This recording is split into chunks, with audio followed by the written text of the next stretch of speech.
Ok. Tov. On a terminé Baruch Hashem, Seif Aleph, Seif Bet dans le Likutei Moharan, Torah Tête. Jusqu'à maintenant, ce qu'on a étudié, c'est ce que Rabbeinu il nous apprend. Qu'est-ce qui se passe quand un homme il prie avec force? Pouvez-vous me dire tous, qu'est-ce que c'est de prier avec force? Qu'est-ce que c'est de prier avec force?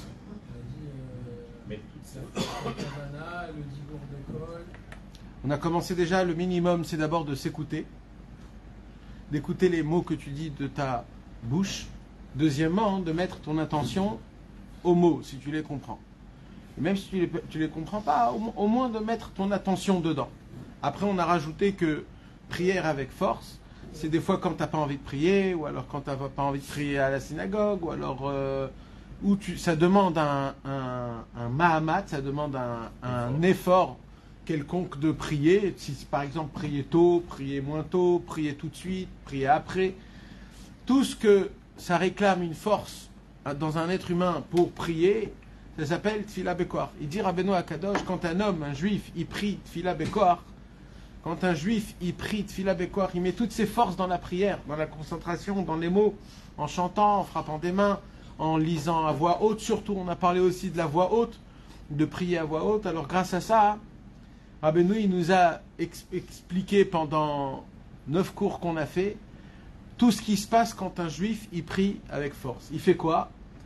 Il fait monter sa prière à sa tribu, sa porte, et il fait réveiller l'ange qui lui appartient, où l'ange, il va réveiller une armée à lui d'anges qui va emmener l'abondance dans la planète Terre pour que, suite à ma vie personnelle, là où j'habite, tout ce qui doit se passer, ça va se passer en bien en fonction des prières que j'ai priées. Donc la prière, elle a une force, elle a un pouvoir de pouvoir allumer et pouvoir essayer de réveiller les tuyaux exacts qu'ils ont besoin. Et ça peut être dans tous les cas, si c'est pour le mariage, si c'est pour les enfants, si c'est pour la santé, si c'est pour la parnassa, de pouvoir faire en sorte que ce qui se passe dans le monde, c'est-à-dire les choses qui se passent dans le monde, soit en fonction de la prière que tu as priée toi quand tu as prié devant Hachem. C'est la raison pour laquelle les Anshe Knesset Agdola, la grande assemblée de Jérusalem, 120 tzadikim, des prophètes jusqu'à des Tanaïm, dedans il y avait Hanania, Michaël, Azaria, Haggai, Malachi, Scharia, il y avait Mordechai Hatzadik, et comme ça 120 tzadikim pendant une espèce de temps de 70 ans, qu'ils ont créé, préparé la prière que nous on prie aujourd'hui, Shacharit, Mincha et Arvit.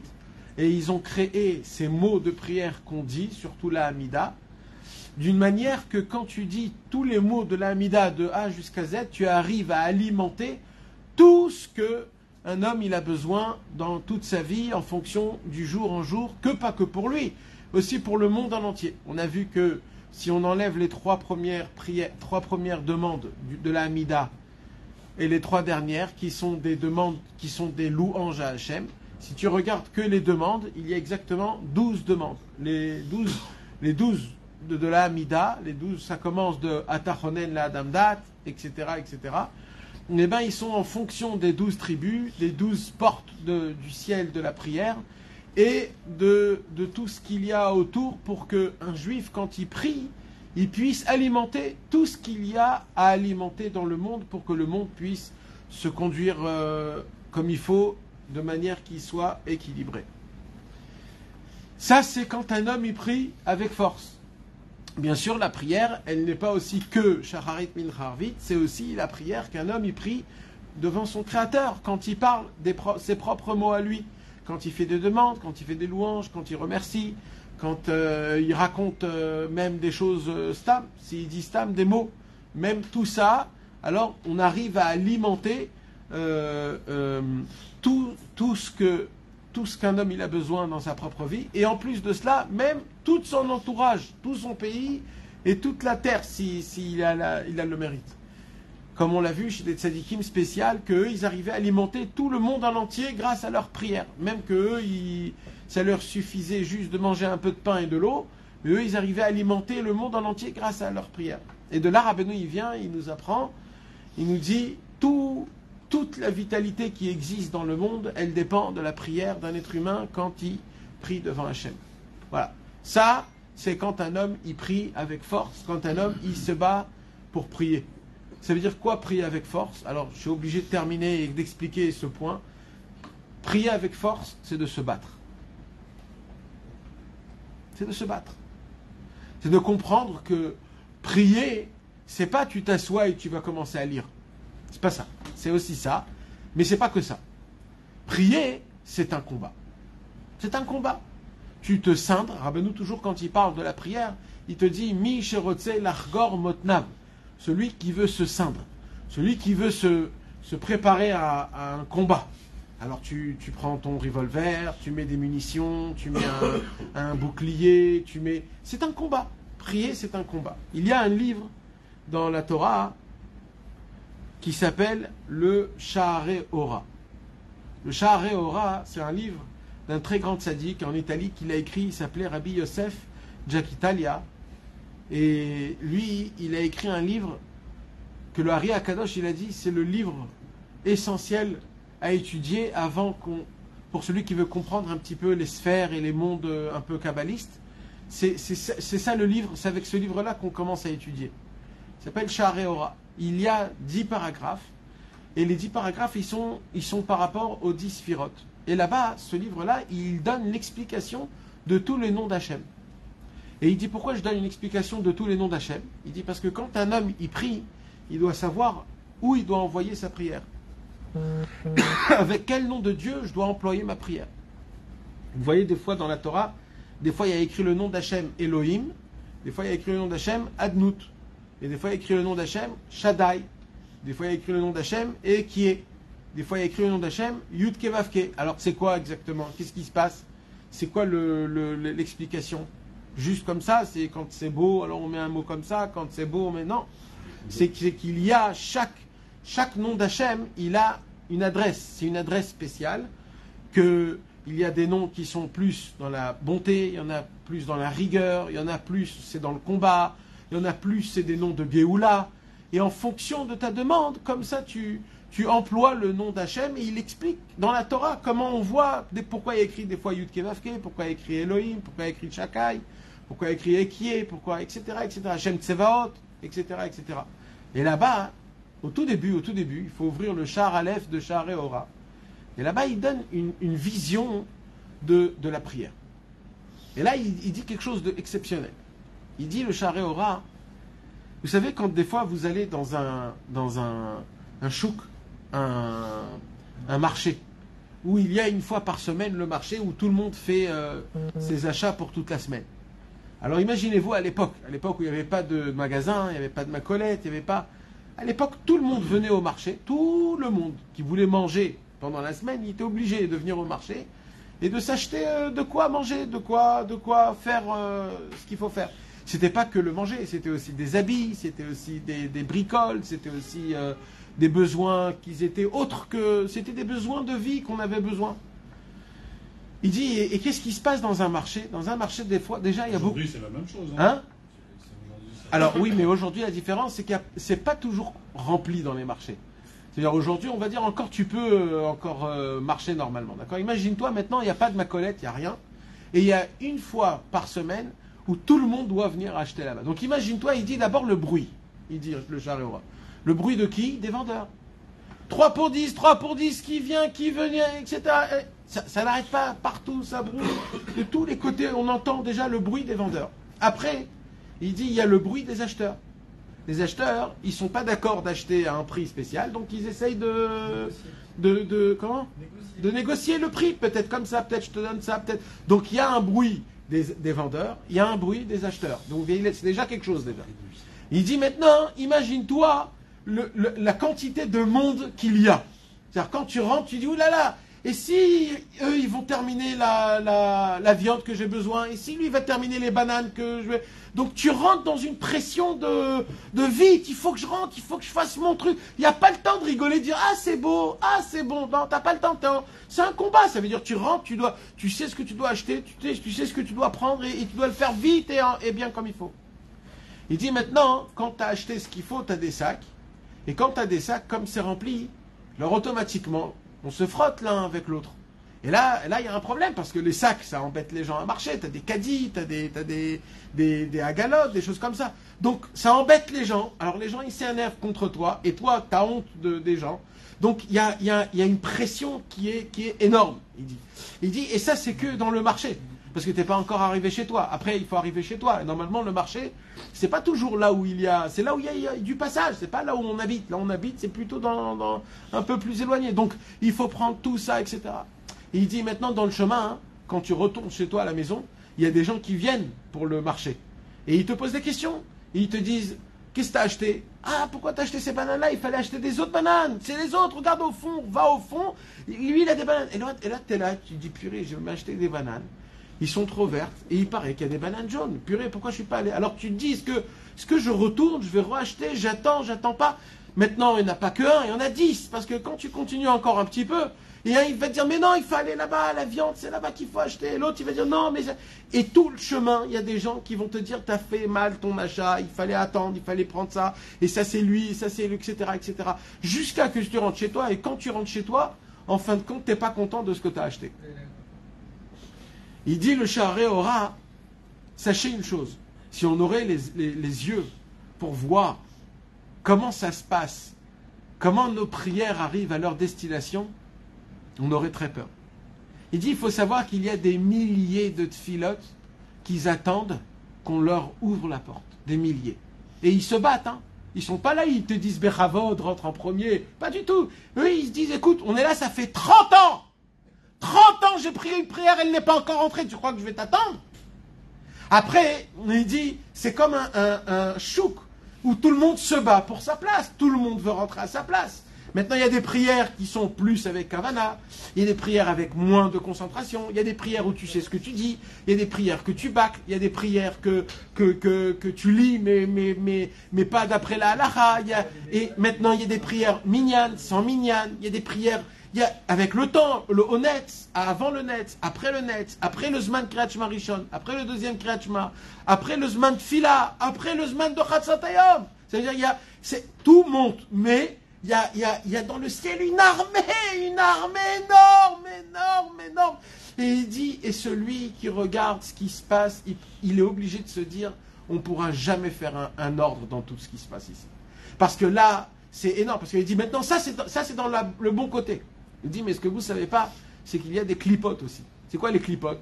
Il y a aussi des arnaqueurs dans le chouk. Il y a des arnaqueurs. Ça, on n'a pas parlé des arnaqueurs. Les arnaqueurs, c'est qu'ils arrivent à te donner, soi-disant, une très belle, quelque chose de très beau, qui a l'air très très bon, très bien. Il te le vend pas cher parce que tu crois que... Et en vérité, il est en train de t'arnaquer complètement. Donc, il y a des gens qui sont aussi prêts à te voler. Il dit Rabbeinu, le Sha'arei Orah, Rabbi Yosef Jekitalia, il dit, il y a aussi nos fautes que nous on fait. Il y a aussi les mauvaises pensées qu'on pense, des vraies mauvaises pensées. Ça, quand un homme, même dans la journée, pas que quand tu pries, il dit, toutes ces choses-là, ils viennent quand tu pries dans la... comme il faut. Et ils vont essayer de te rabaisser le fait que tu es content que tu as prié comme il faut. Ils vont t'enlever ta simcha, ils vont t'enlever ton espoir de ta prière. Ils vont te faire croire que tu pries et que personne t'écoute. Ils vont te faire croire que ta prière, elle n'est pas assez importante et qu'il y a en face de moi 1 milliard de prières bien avant moi et qui vont t'enlever cette volonté. Alors on fait quoi avec tout ça? Alors le Sha'arei Orah, il a écrit donc ce livre pour qu'on l'étudie et pour qu'on puisse savoir comment essayer de gérer un petit peu tout ça. Alors, bien sûr, mes amis, ce livre a été écrit il y a 600 ans, 700 ans. Aujourd'hui, nous, si on lit ce livre, on n'est pas capable de rien faire parce que qui on est, même les mots, on ne sait même pas qu'est-ce qu'ils veulent dire. Alors quoi? Alors il y a une Gemara, hein? Il y a 600 ans, 700 ans. C'est avant le Ramak, il faisait partie des Mekoubalim Rishonim. Au tout début, avant que la Kabbalah, elle a été encore... même avant que le Zohar, il a été imprimé, avant que le Zohar a été connu dans le monde, lui, il a écrit ce livre-là. Et tout seul, il a écrit, tout seul. Non, on ne connaît pas. Ouais. Eh ben, ça c'est une chose. Donc, ça serait bien si on l'aurait, au moins de lire pour savoir, pour connaître la définition, comment il explique là-bas, comment nous on croit que quand on prie. Alors, c'est quoi qu'il nous dit là-bas? Pourquoi c'est autant compliqué? Alors ça, mes amis, on va le lire dans le Seif Gimel du Likutei Moharan qu'on va commencer aujourd'hui. Ça veut dire, jusqu'à là, Rabbeinu, il nous a dit, qu'est-ce qui se passe quand un homme, il prie avec force? Prier avec force, c'est quand tu es prêt à te battre. Tu es prêt à te battre, ça veut dire tu rentres dans le chouk et tu pousses les gens et tu arrives là et tu dis excusez-moi, etc. Tu fais du bruit. Quand tu fais du bruit, etc., alors on te laisse un peu passer, Ça c'est quand quelqu'un il est prêt. C'est quoi par exemple quand... Ça veut dire quoi de prier et qu'on te laisse et que ta prière elle rentre pas dans sa porte? Ça veut dire quoi? C'est pas complètement sgouli. Ça veut dire quoi? Je vous donne un petit exemple. Rabbi Nachman de Breslev nous demande par exemple de prier, il vaut des doutes, 1 heure on va dire. On va dire pendant 1 heure, une personne elle doit raconter sa journée, demander pardon sur ce qu'il a fait de mal, remercier ce qui s'est passé de bien et demander à Hachem qu'est-ce qu'il voudrait être. D'accord? Donc il a plus ou moins un chemin, comment expliquer sa journée. Maintenant, toi, tu commences à rentrer dans la conversation et tu commences à dire voilà, Baruch Hashem, merci, le matin, je me suis réveillé, j'ai prié tôt, grâce à Dieu, j'ai fait Shacharit, j'ai mis Rashi, Rabbeinu Tam, j'ai même étudié avec les Rabbeinu Tam, Baruch Hashem, Toda Rabba Hashem, fait que même demain, je sois zoré, etc., et tu remercies Hachem. Et tu commences à dire à Hachem, voilà, mais par contre, j'avais un problème le matin, etc., j'arrive pas trop bien à me concentrer dans la prière. Et au moment où tu commences à raconter ça, tu t'arrêtes dans ta pensée et tu commences à penser, à réfléchir. Peut-être comme ça, et tu t'arrêtes. 5 minutes, 10 minutes. Après, tu veux revenir au même point de départ, mais tu es allé très très loin pendant ce temps-là. Donc, tu ne peux pas tellement revenir dans le même point. Alors, peut-être tu reviens, mais c'est... Et là, tu dis, bon, je vais prendre un autre sujet. Allez, tu commences à parler du travail. Et là, tu commences à parler, voilà, Hachem, voilà, il se passe comme ça, je voudrais que ça soit comme ça, qu'est-ce que t'en penses, Hachem? C'est le bon chemin, c'est pas le bon chemin, parce que, voilà, je t'explique. Et tu commences à expliquer, et là, tu commences à repartir dans un autre dimion. Et là, tu t'arrêtes dans ta tête et tu dis, peut-être je fais comme ça, peut-être il faut faire comme ça, peut-être il faut... Et là, tu repars. Ça, c'est quoi ça? Ça, c'est quand les gens, ils t'arrêtent dans le chemin pour aller dans le marché. Et ils te disent, tu sais, ici, c'est pas très bien, il faut aller là-bas. Tu vas là-bas et tu vois que c'est pas très bien. Et tu dis, on m'a roulé là, il se passe quoi? Pourquoi on m'arrête? C'est ça, mes amis, quand on dit que la prière, elle n'arrive pas à son endroit. Que ta prière, elle arrive à son endroit, c'est que tu puisses arriver à t'exprimer de bonne manière, de A jusqu'à Z, devant Hachem, et qu'il n'y a pas de problème dans ton cerveau qui vienne te déconcentrer ou alors te mettre dans un autre... ou alors des fois ça peut être un téléphone, des fois ça peut être une pensée, des fois ça peut être des milliards de choses. Il y a des milliards de choses qui peuvent se lever. C'est quoi toutes ces afraotes là, comment on dit, ces dérangements? C'est quoi tous ces dérangements de ta tête, de autrui, etc. En vérité, c'est que tes fautes. C'est que tes fautes dans la journée qui vont venir et qui vont, quand toi tu vas prier, ils vont venir et ils vont te faire une ménia. Et tac, il vient. Maintenant il dira, ben nous, c'est pas grave, tu peux te battre. Comment tu te bats contre lui? Tu arrêtes de penser, tu continues à parler de manière que non, moi je veux continuer, je veux arriver au point final. Même si tu répètes les mots, même si... Non, je veux arriver au point final, j'ai pas le temps d'écouter personne, j'ai pas le temps d'écouter ce que ma tête elle me dit, j'ai pas le temps. Là je suis en train de parler, il faut que je me focalise sur ma situation et sur ma... Pareil dans la prière, tu commences à faire Odou la Hachem Kirou Vishmo. D'accord? Tous les matins, on commence la prière Shacharit, Odou la Hachem Kirou Vishmo. Est-ce que vous savez ce que vous dites le matin, mes amis? C'est très important au moins en français, de dire... Parce que rien qu'Odou la Hachem Kirou Vishmo, si on le lit en français, ça peut faire des frissons. On appelle toute la création du monde qui viennent prier avec moi, dans ma prière à moi personnellement. J'appelle tout le monde, les goïms, les éléphants, les oiseaux. J'appelle tout le monde, les cieux, les étoiles, les soleils, les trous noirs. J'appelle toute la création du monde. Venez, Odou la Hachem, appelez Dieu, louez-le. Donc, qu'est-ce qui se passe? on va dire celui qui comprend l'hébreu et qui dit Odou Lachem Kirou Vishmo, alors il essaye de se concentrer dans les mots. Alors moi je les connais par cœur parce que je le lis, ça fait 30 ans, donc c'est un peu compliqué. Alors j'essaye de regarder les mots et d'un coup je dis waouh, c'est des mots qui sont exceptionnels, etc.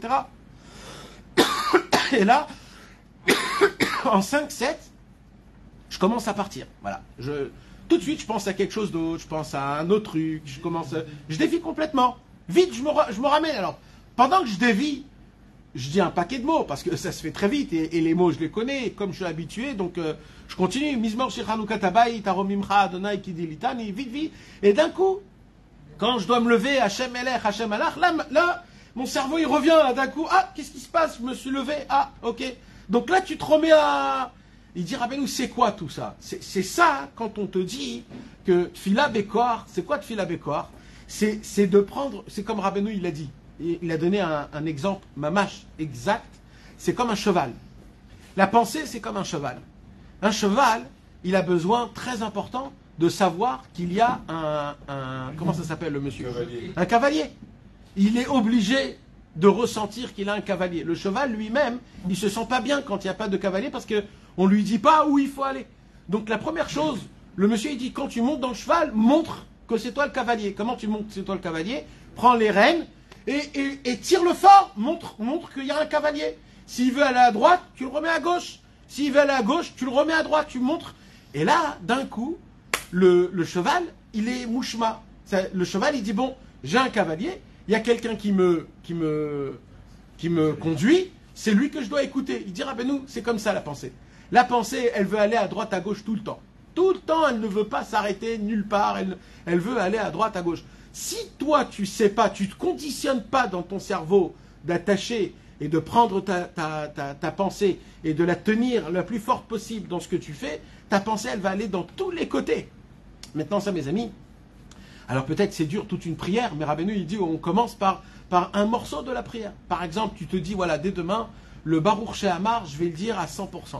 Je vais comprendre chaque mot, je vais dire chaque mot. Baruch Shehamar, c'est 8 lignes, pas plus que ça. Et au moins, Baruch Shehamar, je vais essayer de le faire avec concentration. Et tu verras que dans le Baruch Shehamar, au moment où tu vas te conditionner pour faire Baruch Shehamar, c'est à ce moment-là même où une quantité énorme de pensées vont rentrer dans ta tête. Et là, tu vas penser à tout ce que tu n'as pas pensé pendant 1 an. Là, il y aura un vrai travail. Non, c'est comme ça qu'il dit Rabbeinu, on va l'étudier là tout de suite. Rabbeinu, il dit, et là, il y a un vrai travail, parce que si tu t'es conditionné, c'est réel. Ça veut dire qu'il faut vraiment prendre les rênes et de dire, bon, j'avance, je continue, chaque mot, petit à petit, il faut que je pense. Et il dit Rabbeinu, et ça, ça, c'est la réalité. Alors, je voudrais lire dans le Seif Gimel une façon énorme et très belle de la façon de comment Rabbeinu il voit les choses. Avant que je commence, sachez que tous les commentateurs sur le Likutei Moharan posent une question sur le Likutei Moharan, sur le Seif Gimel. Ils disent où est le lien du Gimel avec les Torot d'avant. Vous savez, normalement, Rabbi Nachman, comment il fait le Likutei Moharan? Alors, le premier A, le premier Aleph, le petit Aleph, il te donne une notion. Il explique la notion, Après, dans le petit B, il te donne une nouvelle notion. Il t'explique la notion et il te fait montrer comment le B, il appartient à A. Et en fait, c'est un cheminement de A à B. Après, le C, il redonne une autre notion et il explique la notion. Et après, il fait le lien avec le A, le B et le C. Il te fait montrer en fait qu'il y a un chemin, A amène B, B amène C. Là, mes amis, Rabbi Nachman, dans le Gimel, dans le petit Gimel, le petit C, il n'a pas fait ça. Là, Rabbi Nachman, au début, il a commencé par le petit A en disant « Toute la vitalité du monde matériel et spirituel dépend de la prière. » Point. B, il a commencé à expliquer comment. Comment, à travers les anges, à travers les portes, à travers tout ce qui se passe, tout l'enchaînement de comment on avait dit Shafal, Kochav, Malach, comment dans les 3 niveaux du monde, le matériel, le spirituel et les deux en même temps, comment tout la Torah est élément. Là, Rabbi Nachman, il s'arrête. Normalement, là, Rabbi Nachman, il devrait nous dire tout de suite comment on fait pour amener notre prière à son endroit exact. Vrai ou faux, mes amis? Parce qu'on n'a pas vu dans la Torah comment on amène notre prière à l'endroit où il faut l'emmener. On n'a pas vu ça. Juste Rabbeinu, il a dit, un homme, il a besoin de srouyot. Un homme, il a besoin d'un mérite pour emmener sa prière à la porte qui lui appartient. Mais il nous a pas dit comment. Donc normalement, ça devrait être que le petit guimel, c'est ça qui va nous Rabbeinu, il va commencer à nous donner une indication. Qu'est-ce qu'il faut faire pour faire en sorte de ramener ma prière à la porte et à la tribu qui m'appartient. Mais là, Rabbeinu, il arrête. Il passe à un autre sujet complètement. Et là, Rabbeinu, il dit Aval, Keshe Adam Omed Litpalel. Mais comme si Rabbeinu, il ouvre une parenthèse, mais c'est pas du tout une parenthèse, ça fait partie du concept. Il dit, mais il y a un problème. Il y a un problème pour tout le monde. Il y a un problème même pour celui qui prie fort, même celui qui prie normal, et même celui qui essaye de prier. Il y a un problème pour toutes les personnes qui prient. Aval, Keshe Adam, Omed, Litpalel. Quand un homme, il se conditionne pour aller prier. Il dit, Rabbi Nachman, il y a une réalité qui est réelle. C'est quoi la réalité? Zai, Ba'i, Marchavot, Zarot ou Klipot. Il y a des pensées extérieures et des forces du mal. Pas des forces du mal, c'est un peu, ça fait des écorces spirituelles, c'est-à-dire de la poubelle, qui vont venir t'embêter. Et Rabbeinu, il vient et il dit, sachez mes amis, c'est une réalité. C'est une réalité. Ça veut dire quoi? Ça veut dire que le plus grand des tzadikim, ça lui arrive. Et même au plus grand des Rechaïm, ça lui arrive. Et même pour le milieu aussi, pour les gens Benoni, pour les gens au milieu que de temps en temps ils essayent, ça arrive à tout le monde. À tout le monde. Quand un homme, il veut se conditionner à prier, eh ben il y a des marchavot zarot, c'est des pensées extérieures de la prière et des clipotes. Alors juste avant d'expliquer ça, c'est quoi des marchavot zarot? Et c'est quoi des clipotes?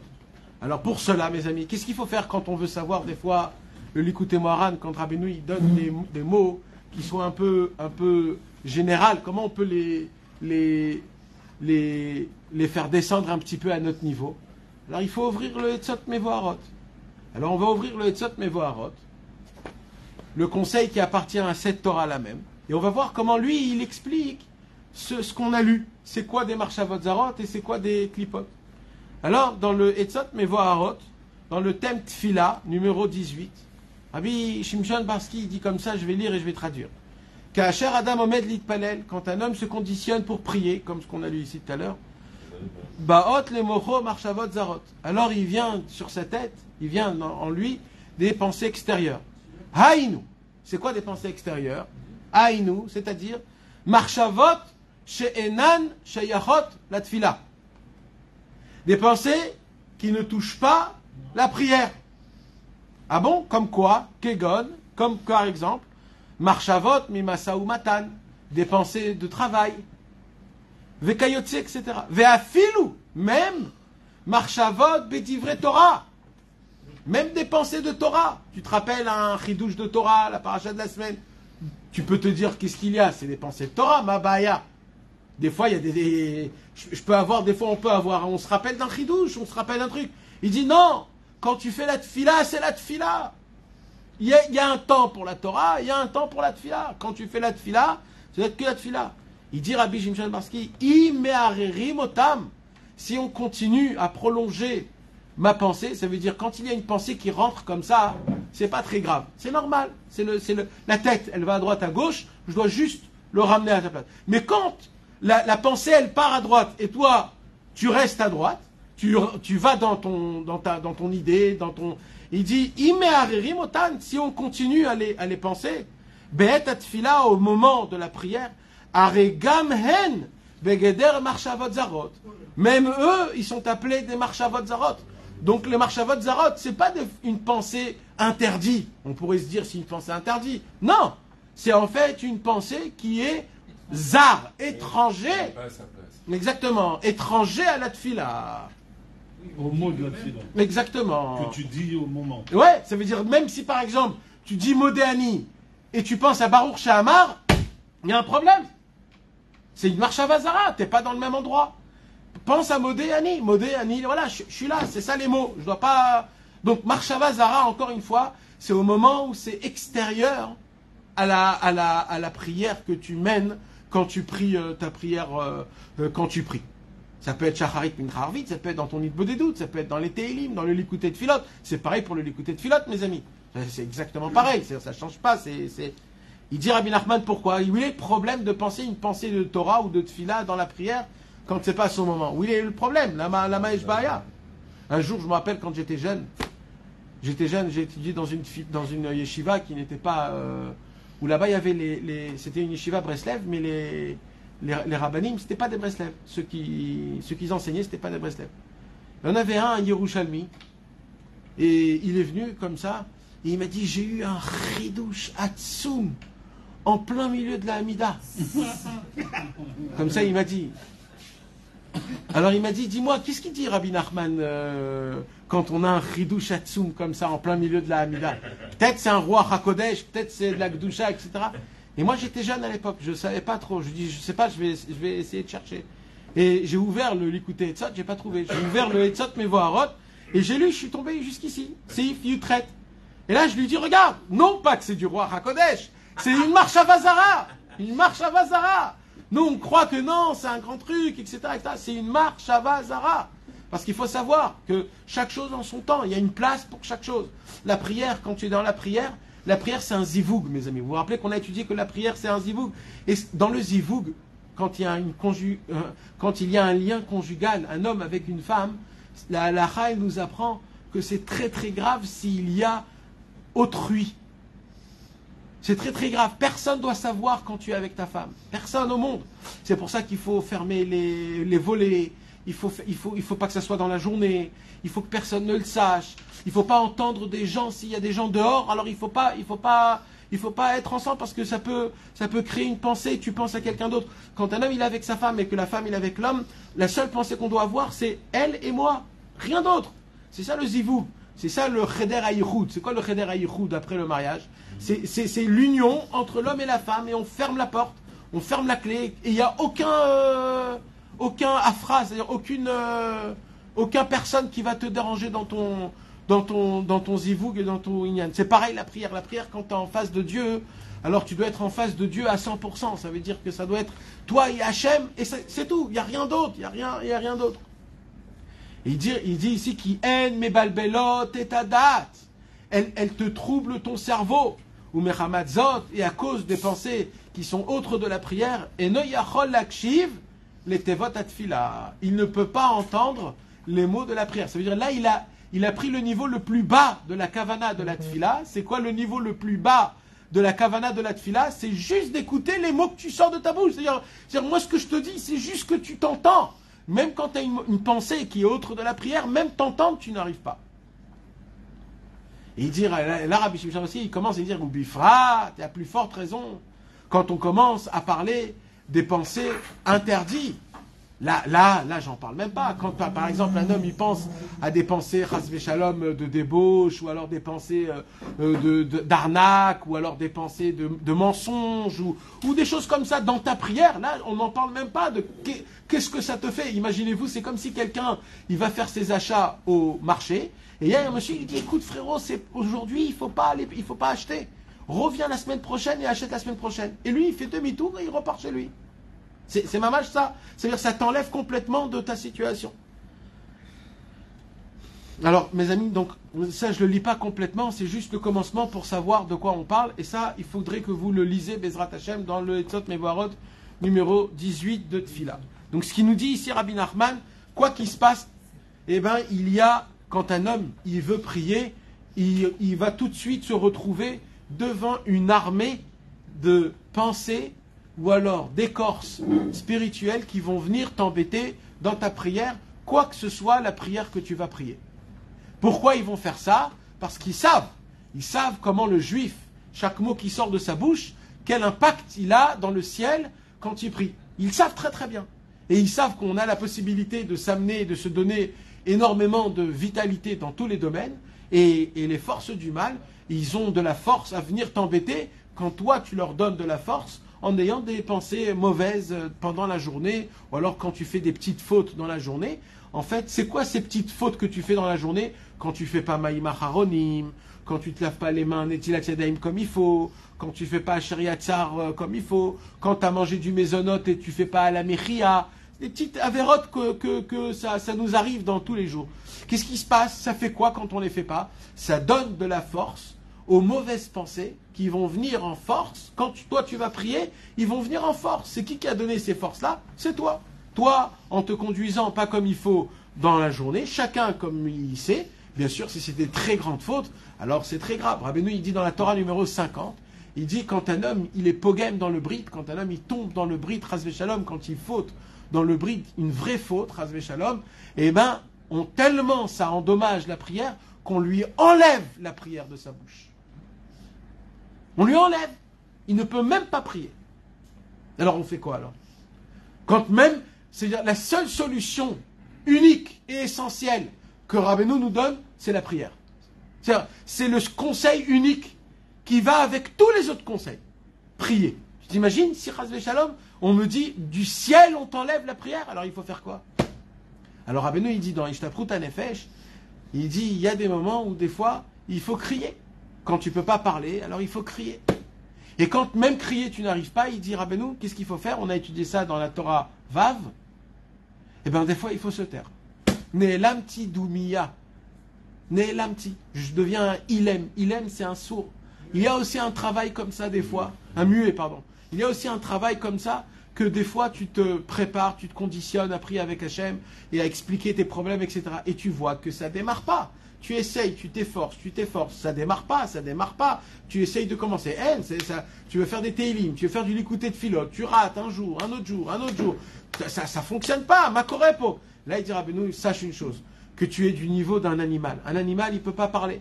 Juste toi, dans ta tête, dis-toi que c'est ça ta situation, tu dois juste te taire et recevoir cette humiliation avec beaucoup d'humilité. Il dit, Rabbeinu, cette humiliation, elle va te réparer et elle va te remettre du niveau d'être humain, et au moment où tu vas redevenir au niveau d'être humain, là tu pourras reparler. Parce que... Ça, c'est un autre idée que les marchés d'Azara. C'est lié. Non, c'est pareil. C'est pareil. Pourquoi tu n'arrives pas à parler? Oui. Pourquoi tu n'arrives pas à parler? Parce que tu as 1 milliard de choses à dire à Hachem, tu ne sais pas par quoi commencer. Des fois, tu as un problème, tu ne sais même pas comment l'exposer devant Hachem. Tu ne sais même pas qu'est-ce qu'il faut lui demander. Qu'est-ce qu'il faut que je te demande? Que ce problème il part, que j'arrange ce problème, que ce problème il touche des autres. Tu sais même pas quoi, comment des fois tu te trouves dans des situations où tu sais pas qu'est-ce qu'il faut que tu fasses. Tu sais pas même pas quoi demander à Hachem. Il faut que je change, il faut que c'est lui qui change, il faut qu'on change nous deux, il faut qu'on change pas et qu'on attend. Tu veux m'apprendre la patience. Tu sais pas. T'es mes boules-balles, t'es embrouillé, ta tête, ton cerveau il est embrouillé. Ou des fois c'est tellement compliqué que t'arrives même pas à exposer le problème. Donc là, quand Jonathan, tu poses des questions de cette façon, là, qu'est-ce que je dois vous dire, etc. Là, t'es pas embrouillé. Hein.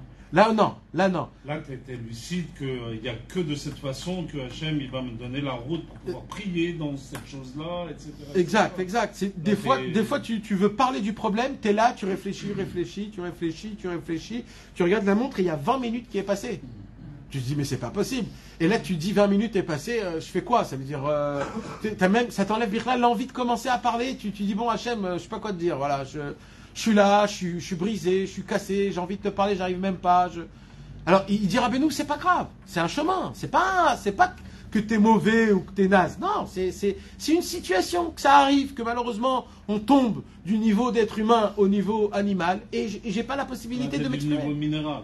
Ouais, minéral, ça bouge pas. Ça bouge pas. En plus, ouais, c'est comme une pierre. C'est-à-dire, ça veut dire je suis sans sentiment, sans rien.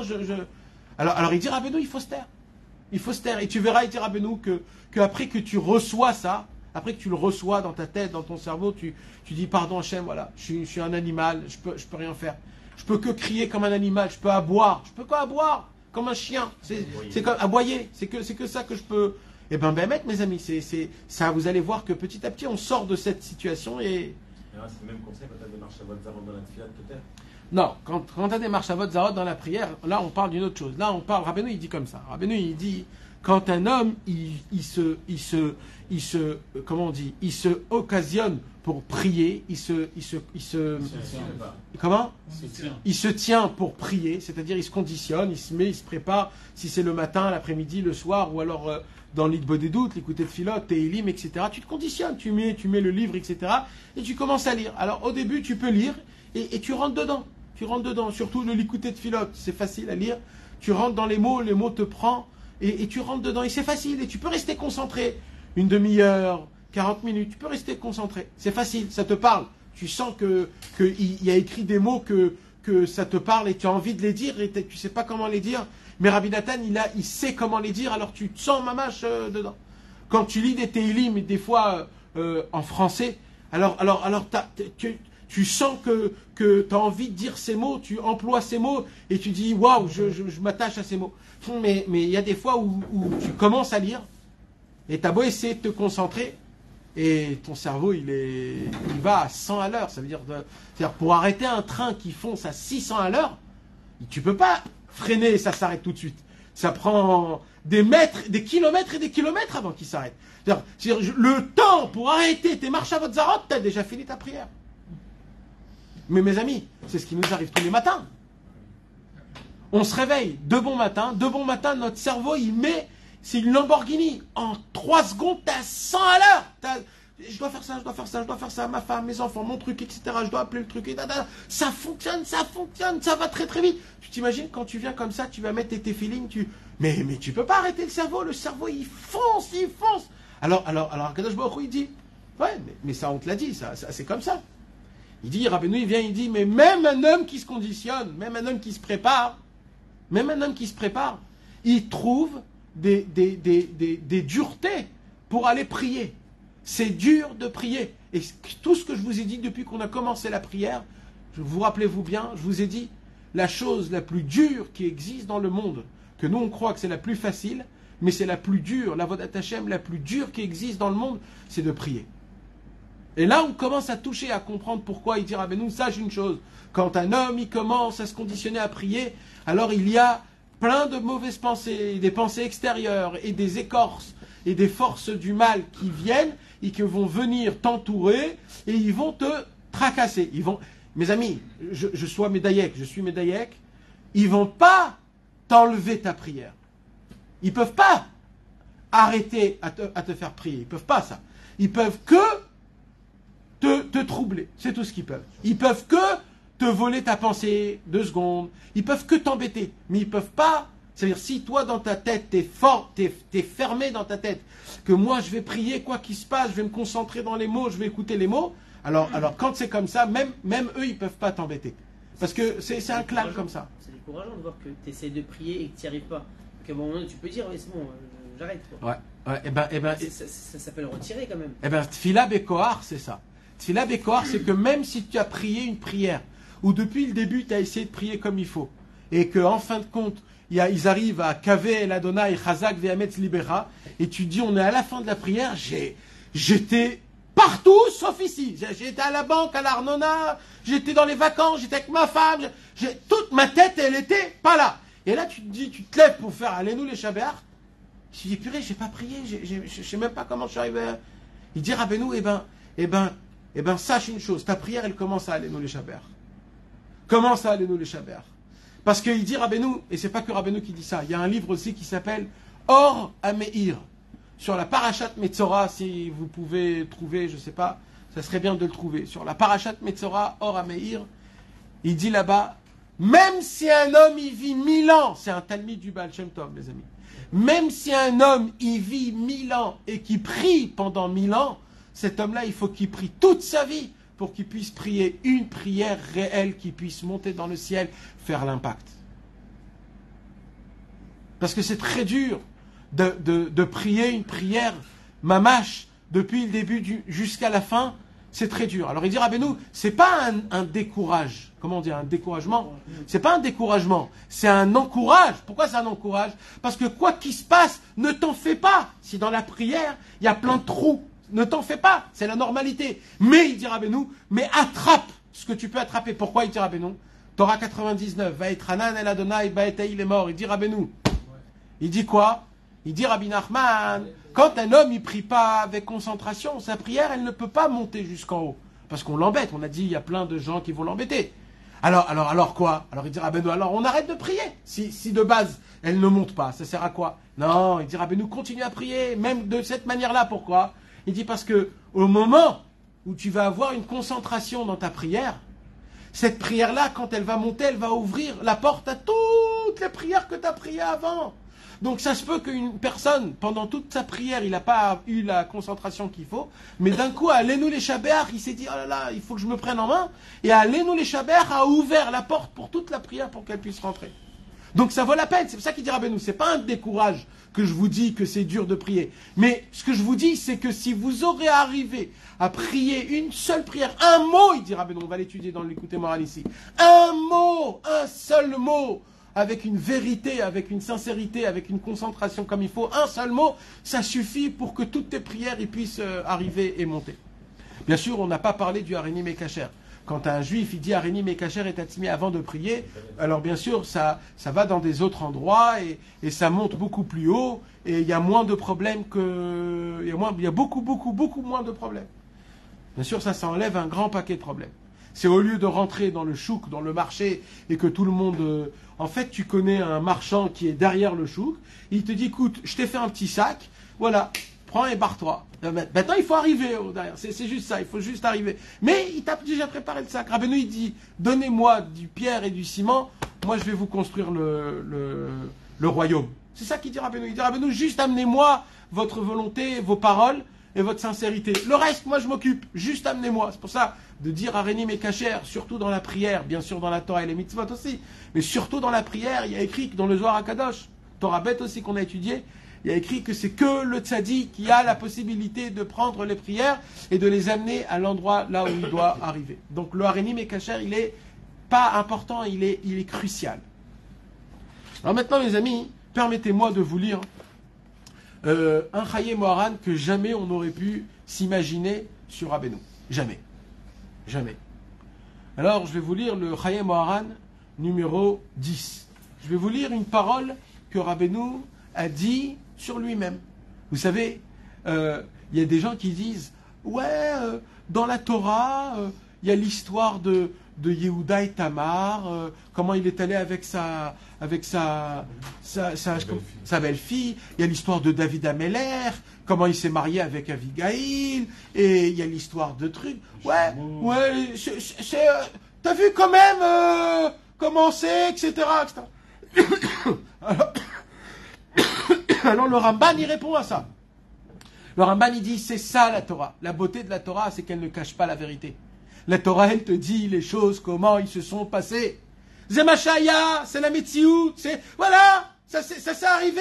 Je vais pas t'arranger l'histoire, je vais pas te la faire à moitié. C'est ce qui s'est passé, frère, c'est l'histoire. Alors, et ça, c'est la vérité. Parce que toujours, dans tous les livres d'histoire et de Torah et de tout, on essaye de nous donner que les choses pétillantes et les choses belles qui nous arrivent et les ségoulottes, etc. Mais on ne nous raconte pas la vraie vie. Le seul au monde qui nous raconte la vraie vie, c'est le tzaddik Rabbi Nachman de Breslev. Il y avait un grand méphitz qui est niftar l'année dernière de la maladie que Dieu Hachem Ishma. Et il est niftar, il avait la maladie quelques années, etc. Et il habitait à Tel Aviv. Tu te rappelles celui qui avait le bête il était habillé toujours en blanc avec le tam-tam là. Et il était là-bas. Et lui c'était en Breslev comme ça. Et un jour la télévision israélienne, ils ont fait un documentaire sur plein de choses. Et lui il était là-bas et ils l'ont attrapé, ils lui ont posé une question et on le voit comme ça. Il n'a même pas eu 2 secondes pour réfléchir, il a dit une phrase, il a éclaté le monde en disant cette phrase. Que ce soit Alelu Nishmato, Bezrat Hashem. Et on lui a posé la question, on lui a dit, dis-moi, nous on te connaît, toi en tant que pas religieux, à Tel Aviv, tu étais un bamaï, comment dire un bamaï, un monsieur qui est dans des scènes, un acteur, c'était un acteur. Un metteur en scène, un acteur, c'était un monsieur qui était très mélangé dans le monde artistique, qui faisait des trucs, etc. On dit, comment d'un coup t'es passé, t'as fait pousser la barbe, les péotes, t'es habillé en blanc, t'as un tam-tam, toute la journée tu chantes, tu danses qu'est-ce qui s'est passé alors il a dit, toute ma vie j'ai ressenti un manque et j'ai ressenti un mensonge. Alors ils ont dit, ah bon, de quel mensonge? Il dit, toi et la caméra, là, juste en face de moi. Et c'est filmé, c'est-à-dire on voit comment... Il dit, ça veut dire quoi? Il dit, toute ma vie, on me dit qu'est-ce qui est bon, qu'est-ce qui est mauvais. On me dit, fais ça, ça sera kiffant. Fais ça, ça sera pas bien. Et tout ce qu'on m'a dit, j'ai fait et j'ai pas kiffé. Voilà. Donc on m'a menti toute ma vie et je me suis dit, il faut que je cherche, c'est quoi la vraie vie. Tout le monde me ment. L'argent, les honneurs, on me dit fais comme ça, fais comme ça. J'étais dans les grands... Et il dit, et il paraît que quand j'ai fait Teshuvah, je suis allé dans tous les comment ça s'appelle, non, les chassidoutes, comment on dit, tous les chemins orthodoxes, Sfaradi, Litaï, Chassidi, etc., les lamdanim dans des yeshivot. Et eux, ils ont dit la même phrase. J'allais chez eux, ils me disent, fais pas ça, fais ça, ça sera bien pour toi, fais ça, et comme ça ta vie elle sera meilleure, fais ça. Et il dit, et partout où je suis allé, on n'arrête pas de me dire qu'est-ce qu'il faut que je fasse pour que ma vie, elle soit bonne. Et on me promet que si je fais comme ça, ma vie, elle sera bonne. Et je me suis dit, mais c'est fou, parce qu'on me roule, même dans le judaïsme, on me roule. Et il dit, il y en a un seul qui m'a pas menti. Rabbi Nachman, il est venu, et il m'a dit, écoute frérot, la vie, je la change pas. Les problèmes, ils vont rester. Je vais juste apprendre à vivre avec. Il a dit, quand j'ai entendu cette phrase, je lui ai dit, ça c'est de la vérité. Et il a dit, et depuis, je suis là. Et il dit, je suis content. Maintenant, je sais comment vivre cette vie. Je sais comment arriver à ces choses que des fois, ça t'arrive dans ta vie, des difficultés, tu dois surmonter des problèmes, tu dois faire certaines choses. À l'époque, je fuyais les problèmes. Aujourd'hui, je les ai face à face. Rabbeinu m'a appris comment. Personne me ment en me disant, t'auras une vie comme ça, t'auras une vie comme ça. C'est le seul qui m'a dit la vérité. Et mes amis, pourquoi je vous raconte tout ça? Parce que ce que je vais vous lire là, mes amis, c'est une vérité que je crois pas qu'il y a aucun tzaddik qui a écrit une vérité telle qu'elle. J'y crois pas tellement c'est fort ce qu'il a écrit ici. Chaye Moharan numéro 10. Alors, je vais essayer de le lire en français et je ne sais pas si je vais réussir. Et il me déclara. Rabbi Nathan dit au nom de Rabbi Nachman. Rabbi Nachman l'a appelé. C'était un Motzei Shabbat. Motzei Shabbat. Vous savez que Rabbi Nachman, le Motzei Shabbat, il recevait ses élèves. Pendant tout Shabbat, Rabbi Nachman ne recevait pas ses élèves. C'était qui recevait? C'était les Anashim Pshutim, c'était les gens, les habitants de Ouman, les habitants de Breslev, les gens simples, les gens normaux.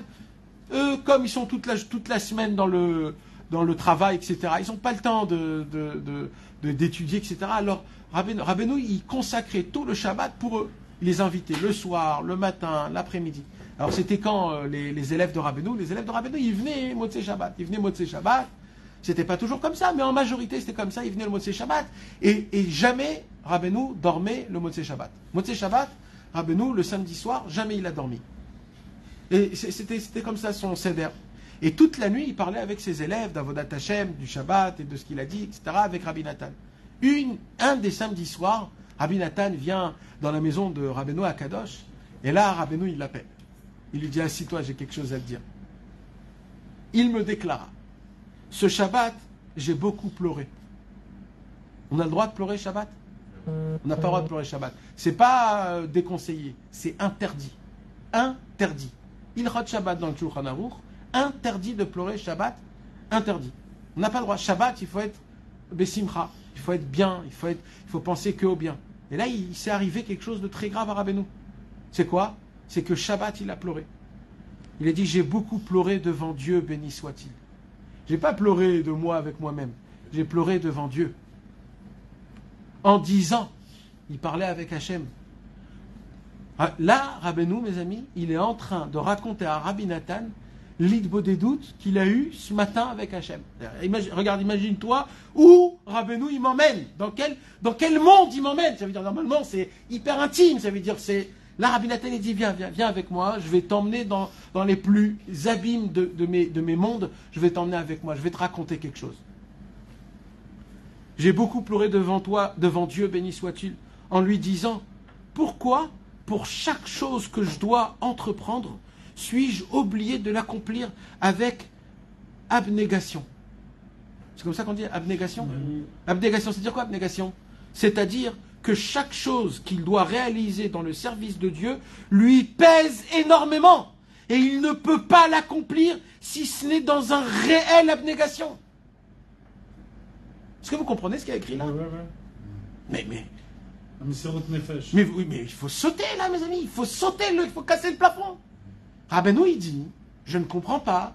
Rabbi Nachman de Breslev, celui qui a voyagé, celui qui a donné la réparation au Bgamabrit, celui qui est le seul au monde qui a donné le Pidyon Nefesh, celui qui a voyagé en Eretz Israël, qui a combattu le Yetzerara à l'âge de 20 ans. À l'âge de 20 ans, il n'a plus de Yetzerara. De quoi on parle là? Il n'avait plus de Yetzerara à l'âge de 20 ans. Rabbeinu, il a dit, chaque respiration, je monte d'un niveau comme un non-juif d'un juif. Il y a une différence entre un non-juif et un juif. Eh bien, chaque respiration, je monte de ce niveau-là. Rabbeinu, il vient, et là, il dit un truc.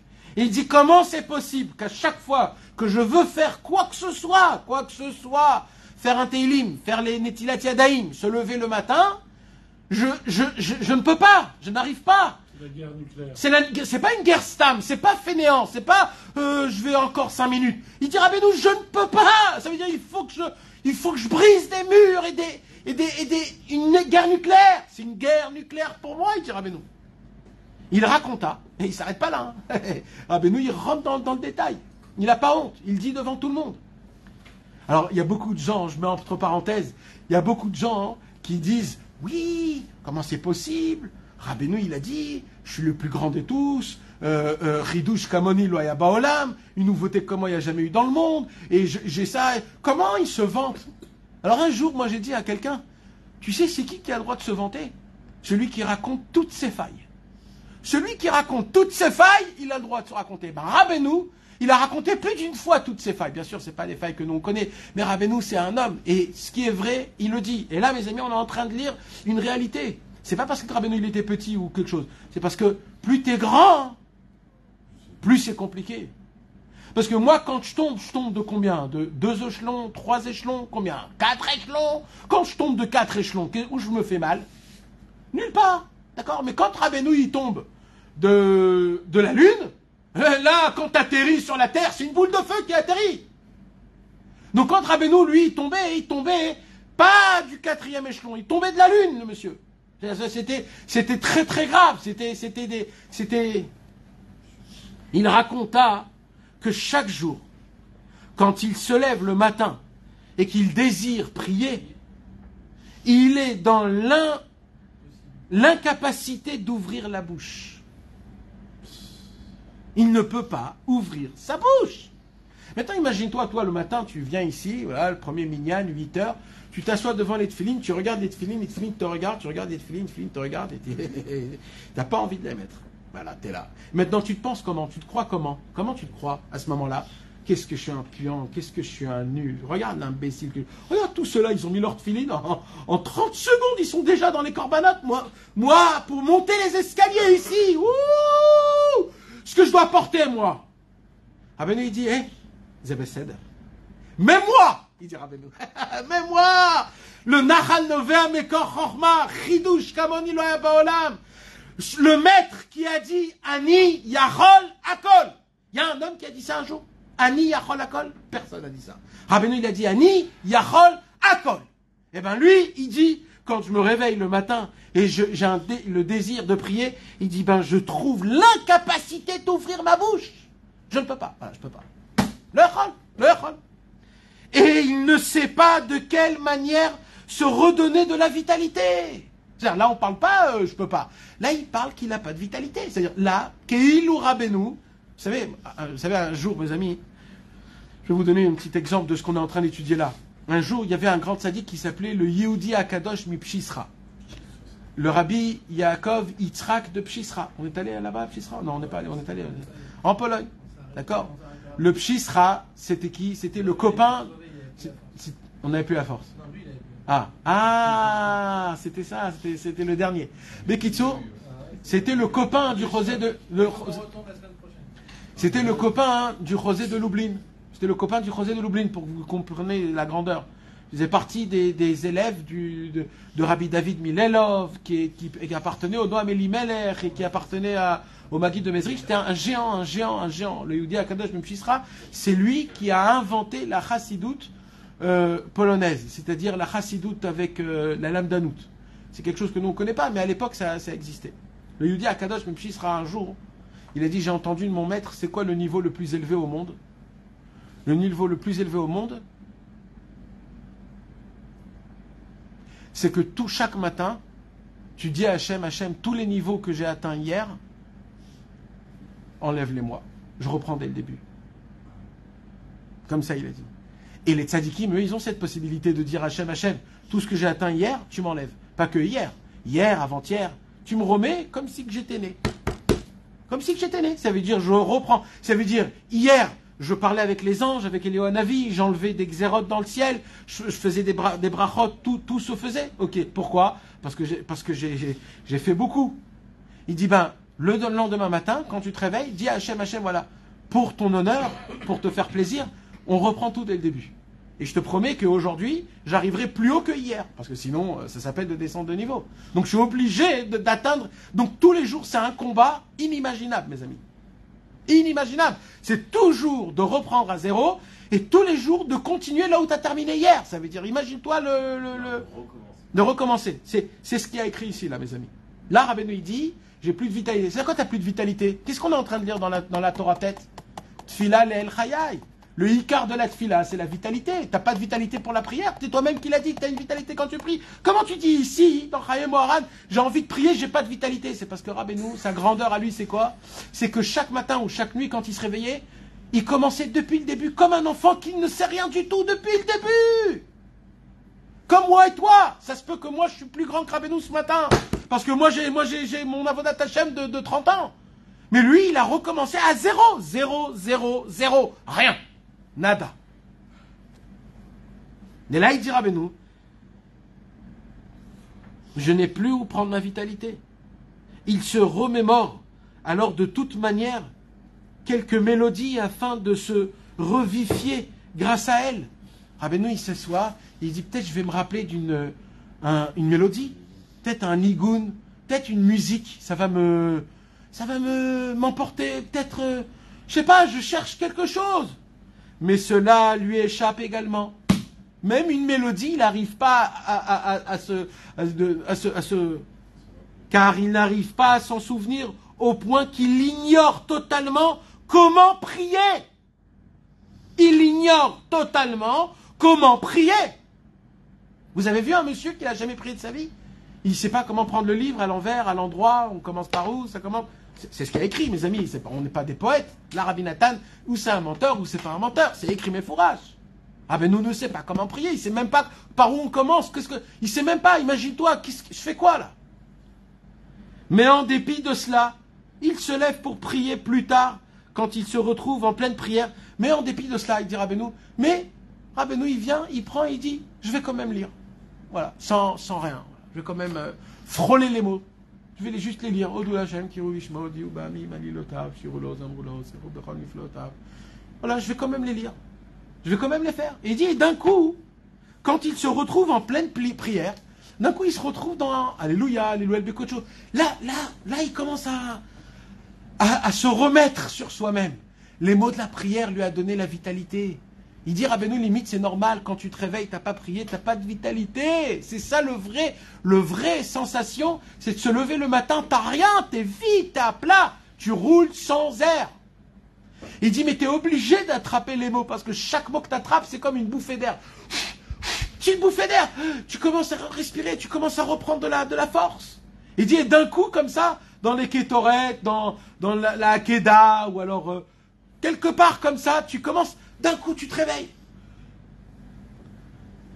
Il se retrouve en pleine prière. Il se rappelle alors d'une certaine mélodie. C'est que en pleine prière qu'il se rappelle d'une mélodie. Ça veut dire qu'il est encore dans le néant de la prière.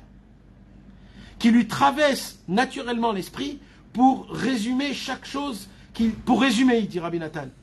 Pour résumer, chaque chose qu'il désire accomplir lui pèse beaucoup et il est contraint de réaliser dans un esprit de sacrifice.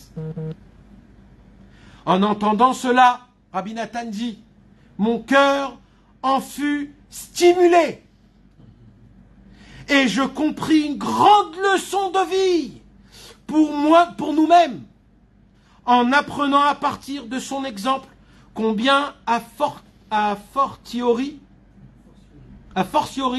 devons-nous nous renforcer et nous astreindre de toutes nos forces dans tous les domaines qui touchent à la spiritualité, en particulier quand il s'agit de prier. Si un tzaddik saint et redoutable comme lui devait tant se dévouer pour prier, ainsi que pour tout ce que touche la sainteté, et que devait affronter tant d'obstacles et une impression de lourdeur avant d'accomplir quoi que ce soit, comme dit plus haut, combien devons-nous peiner, nous fatiguer et nous dévouer chaque jour, en particulier au moment de la prière, qui semble au départ lourd à réaliser pour l'homme. Et l'on doit faire de nombreux efforts et se forcer par toutes sortes de manières et de conseils. Peut-être préviendra-t-on à dire quelques mots dans la prière. Car pour une seule parole de prière, cela vaut la peine de se sacrifier. En effet, la prière relève des choses qui se tiennent au sommet du monde, c'est ce qu'on va étudier dans l'Ikouté Moharan, comme nos maîtres de nos mémoires bénis l'ont déclaré, ce qu'on va étudier. Vous imaginez ce qu'on vient de dire là, mes amis? On ne peut pas comprendre de quoi on parle. Ça, c'est la réalité. La réalité, c'est qu'on te dit, la prière, c'est quelque chose... Alors, il ne faut pas regarder le côté désencourageant. Il faut regarder le côté, comme ce que je t'ai dit tout à l'heure, le côté encourageant. Que c'est normal quand je n'arrive pas à gérer ma prière. Mais ce n'est pas normal que parce que tu n'as pas géré le début de ta prière, que tu laisses tomber le reste de ta prière. Ça, c'est pas normal. Et il faut, suite aux phrases et aux mots que tu dis chaque matin ou chaque prière, ou alors même dans ton Nidbo des doutes, ou alors dans ton écouté de Filot ou tes Teilim, 10 minutes, 15 minutes, c'est normal, 20 minutes, 30 minutes, que tu n'arrives pas à démarrer, ça cale, clac, clac, clac, ça cale. Il faut la chauffer, la voiture, avant qu'elle démarre. Au Canada, quand il fait hyper froid, les amis, des fois, il laisse allumer la voiture toute la nuit. Parce que s'il ne laisse pas toute la nuit, ça gèle. C'est pour ça que les chassidim, ils se lèvent la nuit. Pourquoi ils se lèvent la nuit? Pour réchauffer la bagnole. Pour que la bagnole, elle puisse être chaude pour le matin pour prier. Mais tu t'imagines, après 10 heures de sommeil, que tu te réveilles, parce que nous, on dort 10 heures, tu te réveilles en bâillant 15 fois dans la minute. T'imagines comment c'est dur? Elle cale la voiture tout de suite, elle cale. Il faut la chauffer, l'échauffer, renverser de l'eau chaude. Et ça, c'est pour ça. Il faut aller au mikvé, il faut se préparer, c'est tout un travail. Ça décongèle tout ça. Et grâce à ça, on arrive à avancer. Est-ce qu'on a compris tout ça, mes amis? On avance. Vénish, donc Rabbeinu, mes amis, dans ce côté-là, Rabbeinu, il a été sincère avec nous, il nous a pas roulé. Rabbeinu nous a pas roulé. Rabbeinu nous a pas dit, quand tu vas prier, tu vas rentrer dans des sphères et tu vas monter et tu vas ressentir. Moi, je vous montre tout de suite, là, maintenant, tout de suite, 2-3 livres qui te disent ça. Tout de suite, là, maintenant, tout de suite. 2-3 livres et des livres importants. C'est pas qu'ils mentent, Ras Veshalom. Ils mentent pas. Mais eux, ils vivent pas dans le même air qu'on vit. Maintenant, le problème, c'est que moi, je m'alimente de ces livres-là, et moi, ça me brise, moi, le matin, quand je veux mettre mes téfilines, et je sens que la voiture, elle cale. Je me dis, mais regarde, il y a écrit quoi? Et où est cette lumière de prière-là? Rabbeinu, il dit, je vais pas vous rouler, les gars. La vérité, c'est ça, la vérité. La vérité, c'est qu'aujourd'hui, quand tu pries, il y a un effet qui se passe, que ça soit un tzaddik ou un rachat, il y a une accumulation de pensées. La guerre. C'est la guerre qui va venir se battre contre toi. C'est pas pour rien que les chassidim, ils mettent le gartel. Pourquoi on met le gartel, mes amis? Pourquoi on met la ceinture avant de prier? La ceinture, c'est une sorte de ce sein. C'est comme une préparation. Il y a une halakha dans le Shulchan Aruch, Ikon, Likrat, Hashem, Elohecha. C'est quoi Ikon? Ikon, c'est que tu dois faire une achana. Quelconque. Une achana, c'est-à-dire une préparation. Tu peux pas rentrer directement. Alors, la halakha, elle dit, il faut se laver les mains avant de prier. J'ai vu que pas beaucoup de gens, ils sont makpid sur ça. Mais ça, il faut être makpid sur ça, mes amis. Il faut être makpid. De se laver les mains avant de prier, c'est très important. C'est une achana. Si, par exemple, tu ne peux pas te laver les mains, alors c'est de mettre un manteau, ou alors de mettre une casquette. Même une casquette, c'est de mettre quelque chose, ou alors de mettre une ceinture, ou je ne sais pas, mais chacun avec son inyan à lui, il doit faire une achana, chacun comme il veut. Mais on ne peut pas directement venir et vas-y, tu peux pas. Alors Rabbeinu, il nous fait un cadeau énorme, en nous disant, voilà la réalité. La réalité, c'est ça. Ah bon? Et là, il dit Rabbeinu une phrase exceptionnelle. Normalement, les gens, ils lisent ça, ils ont un peu peur. Moi, quand j'ai lu ça, ça m'a donné une force à l'envers, comme si c'est un effet inverse. Il dit Rabbeinu, Venichar Bachocher. Il prie, et il reste dans l'obscurité, le monsieur. Il reste dans l'obscurité. Nishar Bachocher. Ça veut dire, purée, ah, quel apaisement, Rabbeinu, t'as vu que ça existe. C'est pas que moi, c'est pas que des Réchaïm. C'est normal. Ça veut dire, c'est normal. Ça veut dire, Venishar Bachocher. C'est un état d'âme que les tzadikim n'ont pas eu la bonne vision de voir ce qui m'arrive quand je suis dans une prière. Au début de la prière, je suis, comment on dit, manoua. C'est-à-dire, on m'épargne. Je ne sais pas si c'est le bon mot, mais on m'épargne la prière, on m'épargne la lumière, on m'éloigne des chemins que je dois prendre. Et il se passe quoi? Il se passe que au moment où c'est là où je dois prendre le maximum de lumière et de vitalité, Rabbeinu il vient, il dit non, Venishar Bachocher, t'es encore dans l'obscurité. Il dit Rabbeinu ve'en yachol leitpalel, et il ne peut pas prier. Et maintenant, pourquoi? Comment? Qu'est-ce qui se passe? Makara, pourquoi autant? Qu'est-ce qui se passe? Alors, Rabbeinu, il dit d'abord, on va reprendre depuis le début. Kemo Shekatouv, il y a un pasouk. Ce pasouk, il est écrit où? Dans les Lamentations. Dans les Lamentations, il y a un pasouk. Sakota be'anan lach me'avor tfila. Le prophète Yirmiyahu, avant que le temple détruit, il a écrit les Lamentations. C'est quoi les Lamentations? Il a écrit un sorte de poème comme si que le temple est déjà détruit et comment on pleure sur le temple. Mais le temple n'était pas encore détruit. Mais il a fait une sorte de poème comme ça. C'est les lamentations qu'on a aujourd'hui. Pourquoi il a fait ça, mes amis? Il a fait ça pour essayer de faire teshuva au peuple juif. Parce que qu'est-ce qu'il faisait Yirmiyahu? Yirmiyahu, toute sa vie, il a fait des remontrances au peuple juif qu'ils étaient dictés de Dieu, que le peuple juif commence à faire teshuva. Pourquoi? Parce que si on ne fait pas teshuva, malheureusement, le temple va être détruit. Et c'est quoi le temple? Le temple, c'est la maison d'Hachem. Le temple qui beti bet fila, il carré. C'est l'endroit où toutes les prières sont écoutées. Ça veut dire à l'époque du temple, mes amis, quand vous priez une prière, la prière s'appliquait à l'heure même. À l'heure même. À l'heure même. Il y avait un problème, tu allais au Beth Amikdash, tu donnais une offrande, et tu priais Hachem, le Kohen Gadol, il avait la kavana de ta prière, et c'était fini. Tout de suite, tu étais exaucé. Si tu n'étais pas exaucé, alors il y avait une explication, qu'est-ce qu'il fallait faire? Tu donnais une autre offrande. Ou alors il te disait c'était quoi qu'il fallait faire teshuva. Il y avait une vraie discussion entre Hachem et toi. Tu demandais, il te disait. Mais qu'est-ce qui se passe si Chas Veshalom, le temple, il est détruit? Ah, la Gemara, elle nous dit dans la Gemara Masechet Brachot. La Gemara dans Masechet Brachot d'Avav, elle nous dit Miyom Shecharav Bet Amikdash, depuis que le Bet Amikdash a été détruit, Nina'alu Sha'aret Fila. Toutes les portes de la prière sont fermées. Pourquoi? On a dit, ils étaient où les 12 portes de la prière? Dans le Bet Amikdash. Au moment où le Bet Amikdash il détruit, il se passe quoi? Il n'y a plus de porte pour que les prières y montent, donc les prières ne peuvent plus monter. Comment c'est écrit ça dans le livre des Lamentations? Sakota be'anan lach me'avor tfila. C'est quoi sakota? Sakota, c'est un du mot. C'est quoi le premier mot que vous avez dans votre tête quand on dit sakota? C'est soukot. C'est quoi soukot? C'est le srar. Le srar, c'est quoi? C'est un écran. C'est un toit. Sakota be'anan. Il y a un toit qui est fait de fautes. Anan, c'est la brume. La brume, c'est quand tu vois pas. La brume, c'est quand tu fais des fautes alors tu vois pas en face de toi. Avec tes fautes, tu as créé une brume qui font en sorte que tes prières ne vont plus monter. Et ça, il dit la Gemara, c'est depuis quand? C'est depuis que le Beth Amikdash a été détruit. C'est pas pour rien que Yirmiyahu, il a dit, quand il a écrit les Lamentations, c'est comme ça qu'on dit les Lamentations?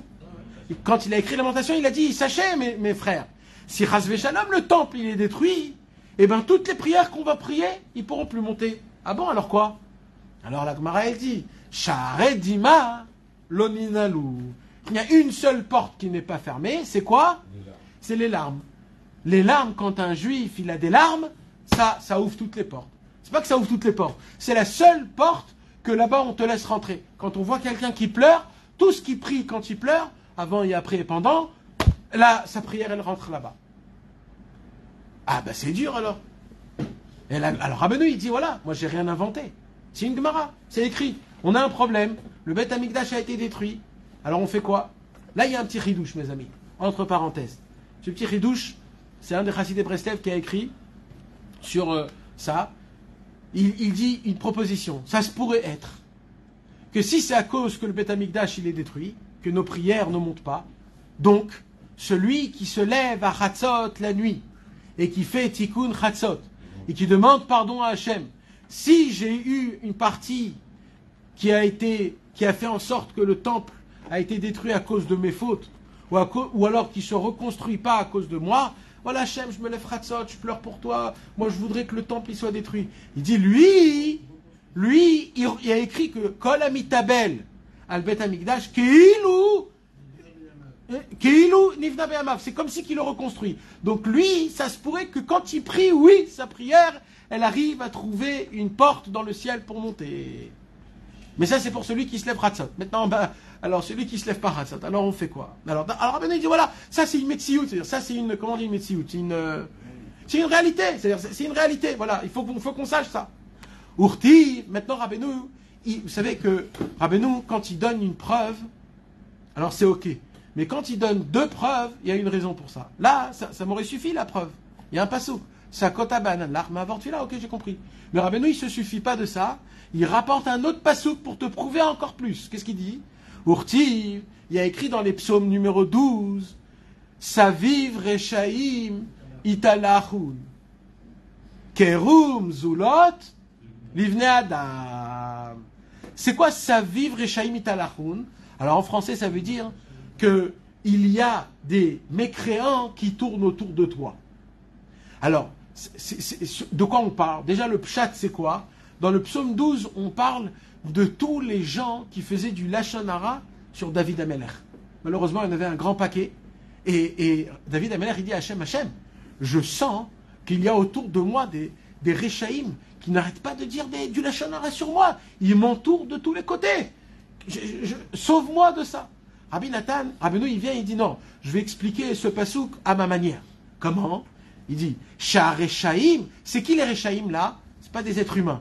Shah Rechaïm, c'est les clipotes et les marchavot zarot. C'est les mauvaises pensées, les clipotes. Aïno a clipote, mais ça bevinoto. C'est que les clipotes, les Rechaïm, ils t'entourent. Quand ils t'entourent, Kerum Zulot, Livne Adam. C'est quoi Kerum Zulot, Livne Adam? Il y a une Gemara, mes amis, dans Masechet Brachot. On l'a étudié il y a quelques jours. C'est quoi la Gemara? La Gemara, c'est Ezeu davar haomed berumo shel olam ubne adam mezalzelit bem. C'est quoi la chose qui se tient à la tête de toute la vitalité du monde et que le monde dénigre? C'est quoi? La Gemara, elle dit Zetfila. D'où on apprend ça? Kerum zulot livne adam. Kerum, c'est du mot roum. Roum, c'est gavois. Ram. Kerum et Zulot, Zol, c'est du mot Zilzul. C'est quoi Kerum, Zulot, Livne Adam? C'est quoi ce que les hommes, ils sont mezalzel dans la chose la plus élevée? Zeatfila, c'est ça la prière. Et il dit Rabbeinu, c'est dans le même pasouk. Saviv, Rechaim, Italachun, Kerum, Zulot, Livne Adam. C'est le même pasouk. Ça veut dire quoi? La seule chose que les gens y dénigrent, c'est la prière. Pourquoi ils dénigrent la prière? Parce que quand un homme y prie, alors tout de suite s'entoure autour de lui, ça vive Rechaïm italachun. Les Rechaïm, c'est quoi les Rechaïm? C'est la richout, c'est la mécréance. C'est quand moi-même je suis mécréant, quand je fais des fautes, ça se traduit en moi à travers des pensées, et ces pensées-là, ils vont venir m'embêter quand je vais prier à Hachem. Aïnou, Rabbeinu, il explique, Beshat atfila, shei omedet berumo shel olam, au milieu de la prière, que la prière, c'est ça la chose qui se tient au plus haut du monde. Il n'y a pas plus haut au monde que la tfila.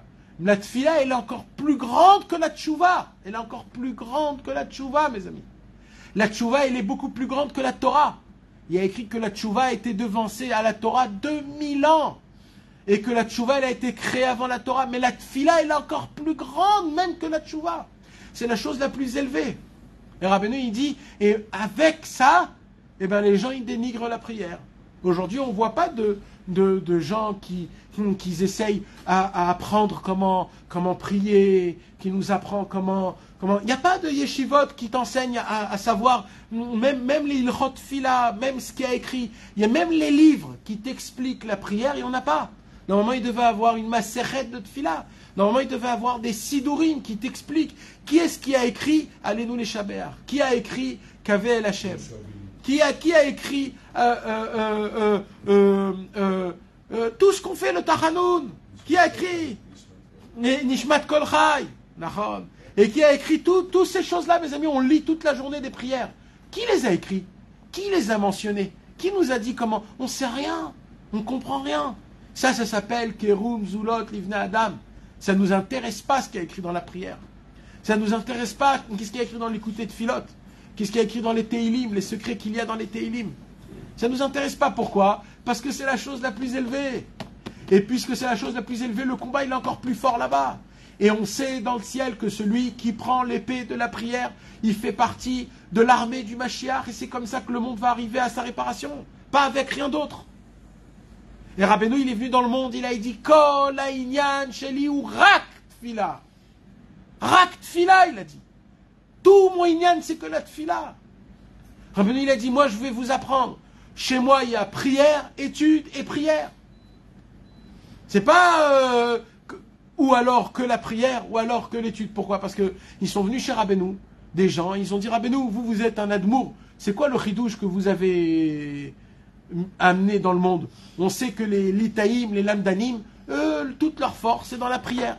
On sait que les chassidim, eux, toute leur force c'est dans l'étude. Et les chassidim, toute leur force c'est dans la prière. Alors vous, c'est quoi? Il a dit, moi, c'est la prière, l'étude et la prière. C'est-à-dire, c'est un sandwich.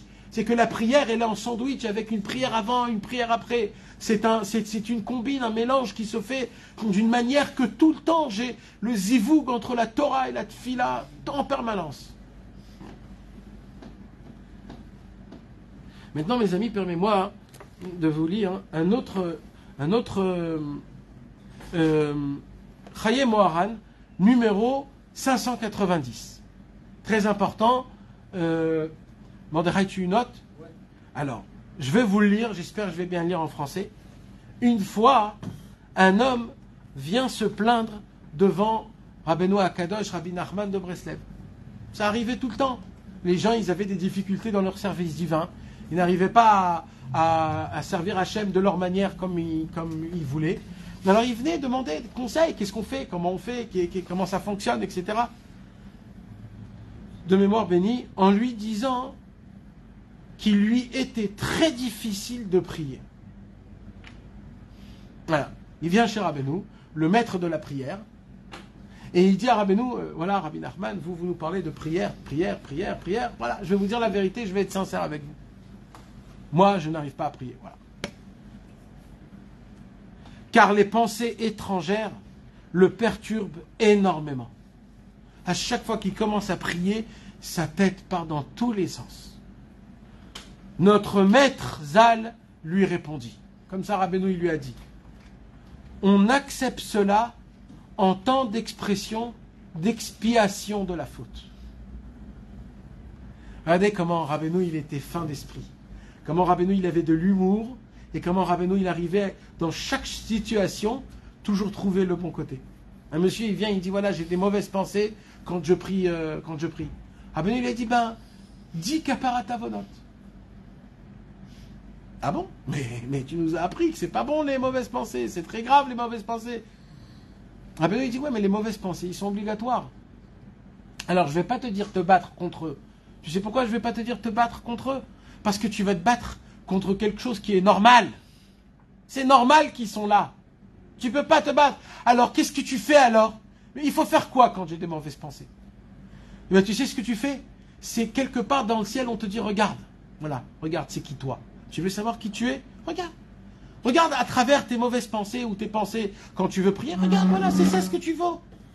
Alors il faut faire quoi? Eh bien, elle dit, toi, tu dois dire kaparat avonot.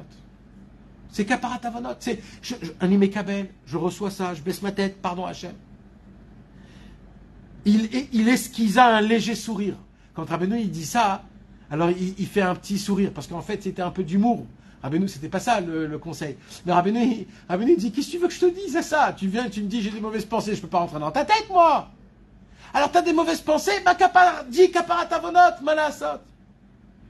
Qui semble quelque peu traduire l'intention suivante. En vérité, ces pensées constituent elles-mêmes des fautes.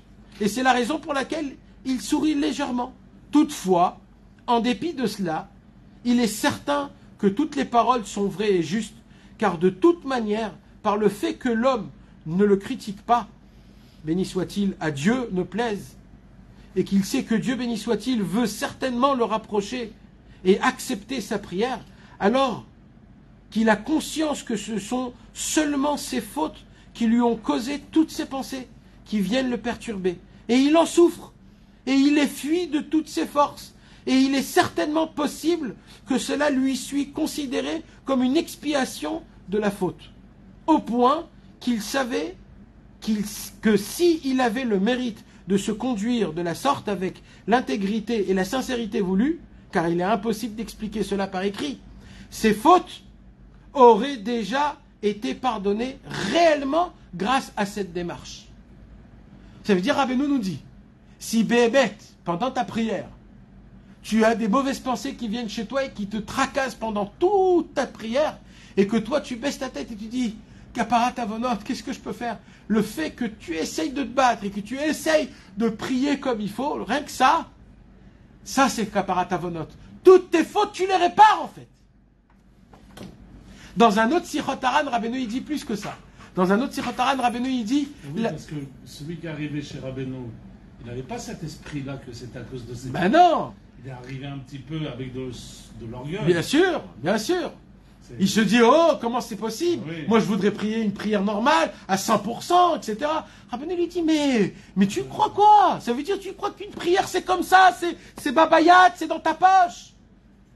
Non, il y a un combat, et ce combat, en premier, c'est beaucoup d'humilité. Comment tu as de l'humilité? D'abord, sache qui tu es, voilà. Voilà qui tu es. Maintenant, en sachant qui tu es, essaye de te battre, et tu verras que tu n'arriveras pas. C'est comme ça que tu répares tes fautes. Et après, on verra comment ça va se passer dans ta prière, la Mida, peut-être après Tachanoun, ou Ashre Jevetera, ou Valetzion. Peut-être c'est là-bas que tu vas t'ouvrir, tu vas t'ouvrir. Pour la femme aussi, Tout ce que je dis, c'est aussi pour la femme. Tout ce que je dis, c'est aussi plus pour les femmes. Plus pour les femmes. Parce que les femmes, eux, ils ont plus un yen de prière que nous. Nous, on a encore la Torah. Mais eux, tout, c'est la prière, c'est la femme. mauvaise pensée. Oui, pareil, c'est pareil. Mais même pour les pensées de... Tu parles des pensées de femmes? Est-ce que les femmes elles ont des mauvaises pensées dans leur Ah oui, on a dit c'est quoi une mauvaise pensée, on a dit. pensée étrangère? C'est pas une pensée de débauche ou d'argent. C'est aussi une pensée de Torah. Ça peut être, tu penses à la paracha de la semaine, il n'y a pas de problème de ça. Mais quand tu le fais, quand tu pries, c'est une mauvaise pensée. Ça fait partie du... Ou alors tu penses à tes enfants, tu penses à ton mari. Parce qu'une femme aussi, elle est tracassée par certaines choses. Ça s'appelle des mauvaises pensées. Et le Yetzer Hara va utiliser à ce moment de la prière toutes ces armes. Non, mais t'as dit, Alors c'est en fonction... Nahon. Alors c'est en fonction des lois d'une femme. Comment? Surtout une femme se tient sur trois choses. Dans la vie d'une femme, c'est dans la Torah, ce que Dieu demande à une femme, surtout, c'est trois choses très importantes. En premier, c'est la cachérisation de la maison. La façon de comment elle cuisine. Si elle arrive à bien laver les salades, des tolaïnes, des verres, ou alors des moucherons, des pommes, qu'elle lave bien le manger, que le tamise bien le riz et ça. C'est très important. Ça, c'est donné à la femme, pas à l'homme. Et on est sommaire sur la femme, qu'elle a assez d'Irat Shamayim, qu'elle fait pas, elle dit, bon, allez, je suis fatigué, le riz, allez, vas-y, allez, c'est pas grave, il n'y a jamais de point noir, on s'en fout. Non, une femme, elle doit être pieuse dans ça. Et dans ça, par exemple, elle peut des fois dénigrer. Alors, qu'est-ce qui se passe de ça? Ça vient, une marche à Vazara. Et vas-y, ça t'enlève ta prière, ça t'enlève la Emouna dans la prière, et ça t'enlève de la valeur. Ouais, mais qui je suis? Je vais prier, est-ce qu'il va m'entendre? Mais qui je suis pour qu'il m'entende? D'où ça vient ça? Ça vient de ça. Deuxième chose, c'est quoi une femme? C'est Nida. Nida, elle doit garder Nida de bonne manière, parce qu'il y a certaines choses qu'un homme, il ne peut pas être derrière elle. Les bdikot pendant les 7 jours, etc., etc., etc. Et il y a aussi la katanerot, c'est-à-dire la frachat chala et la katanerot, c'est les mitzvahs des lois de la femme. Et voilà, en gros, c'est ça que... Et alors que toutes les pensées étrangères l'auraient quitté automatiquement de façon comparable à ce que nos maîtres de mémoire bénis ont affirmé. Celui qui commet une faute et en a honte, on lui pardonne. C'est de là qu'on apprend que dans la Gemara, il y a écrit, quand un homme il faute et qu'il a honte, on lui pardonne. Alors tout de suite, tu poses la question, mais qui a honte après avoir une faute? C'est très dur d'avoir honte d'une faute. Rabbeinu dit, non, c'est pas ça le pshat. Tu sais c'est quoi le pshat? Je vais te le dire le pshat. De tes fautes, il y a des pensées mauvaises quand tu pries. Quand tu essayes de prier, tu essayes de te concentrer, les mauvaises pensées, ils te lâchent pas. C'est là que tu as honte de toi-même en te disant, regarde, même une prière, je n'arrive même pas à prier. Et c'est ça le fait que tu reçois comme kaparat avonot, que les fautes, tu les répares. En te disant, j'ai beaucoup d'humilité, pardon Hachem, j'étais un grand gava, et j'étais rempli, j'ai fait des fautes, à cause de ça, je peux même pas te prier, pardon, c'est mes fautes. C'est-à-dire, Rabbeinu, il te dit même pas d'arriver à avoir une prière parfaite, il te dit juste, accepte ta situation, c'est là-bas où tu te retrouves comme tu es. Oui. En fait, il y a des gens qui n'arrivent pas à prier parce qu'ils se retrouvent, ils ont un potentiel peut-être plus important dans le monde de l'action. Parce que la prière, c'est des paroles, mais peut-être qu'ils ne se transforment pas en actes. Et il y a des gens qui se disent, voilà, moi, je suis dans un monde concret. Hachem, il m'a mis sur terre dans un monde concret. Et je fais des bonnes actions. En fait, ils vont peut-être plus se rattraper dans le monde des actions. Ouais. Alors c'est vrai que ça existe, qu'il y a des personnes qui sont plus en action. Je vais donner un petit exemple. On a dit qu'il y a 12 tribus. Dans les 12 tribus, il y a Issachar et Zevulun. Issachar, il étudiait, Zevulun, il travaillait. Donc déjà, on sait que Zevulun, ce sont des gens qui sont plus dans l'action. Alors quand tu vas demander à Zevulun de prier, alors il va dire, ok, je ne sais pas exactement comment, mais on voit qu'ils ont quand même une porte de prière. S'ils ont une porte de prière, c'est que même qu'ils sont dans l'action, il faut que eux ils apprennent aussi à parler. Alors ça se peut que c'est une autre version, une autre façon, mais il faut savoir une chose. Aujourd'hui, actuellement, l'an 2020, 2023, d'accord? Aujourd'hui, à la fin de tout, on est dans un... Regarde, je vais t'expliquer ça d'une manière très simple. Tout ce qu'Hachem nous a fait sortir d'Égypte et nous a choisi comme peuple, c'est pour une raison. C'est quoi? C'est au moment où je vais vous faire sortir d'Égypte, vous allez me promettre que Naaseh Venishma la Torah. Et là, les Bnei Israël, ils ont dit, ok, ça vaut la peine. On est sorti, on a reçu la Torah. Aujourd'hui, on est aussi dans une exil. Et aujourd'hui, Hachem aussi, il dit, je vais vous sortir d'exil, mais à une condition. Au début, c'était la Torah, mais cette fois-ci, ça va être la Tfila. Vous êtes prêts à la Tfila? Pour cela, il faut que je voie que dès maintenant, avant que vous sortez d'exil, vous appliquez la Tfila. Si vous appliquez la Tfila, je vais vous sortir d'exil et je vais vous apprendre une Torah nouvelle de Tfila. Donc en vérité, l'essentiel combat aujourd'hui actuel, à la fin de tous les temps, quoi qu'il se passe, quoi que l'homme y soit, une personne érudite en Torah, pas érudite en Torah, un homme d'action, un homme pas d'action, un penseur, un philosophe, dans tous les niveaux et dans tous les chemins, il dit Rabbeinu, il y a un moment où il faut que tu jettes tous tes habits, toutes tes habitudes, tous tes ustensiles que tu as l'habitude de manier, et là, de converser avec Akadosh Baruch Hu. Tout le monde, quoi qu'il se passe, quoi que ce soit. On est obligé de passer parce qu'il n'y a pas le Baal Shem Tov sur la Torah. J'espère que vous continuez à lire le Parashat Noir, Amudat Fila.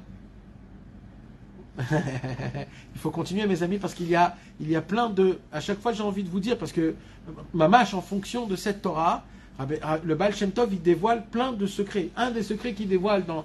Je ne me rappelle plus c'est quoi la lettre. Il parle de ce problème-là. Il parle qu'on ne peut pas obliger tout le peuple juif en entier de faire une fila qui est pareille ou qui est intense.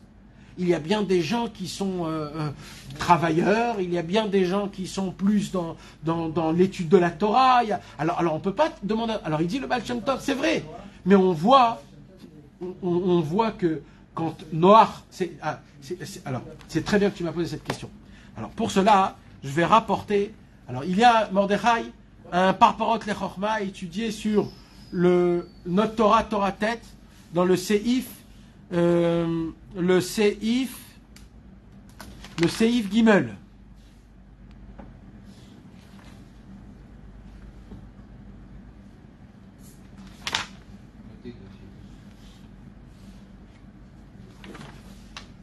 Paparot le Chorma, Seif Gimel, Torah Tet. Là-bas, le Paparot le Chorma, alors, il dit, alors, pour revenir. Il dit comme ça, et ça c'est un chidouche mes amis, ça répond à ta question. Toute cette Torah, elle est pareille avec la Torah 112. C'est la même. En fait, Rabbeinu, il a dit cette Torah, la Torah 9 et la Torah 112, il a dit en une seule fois, en une seule Torah. C'est après que Rabbeinu, il les a dispersés.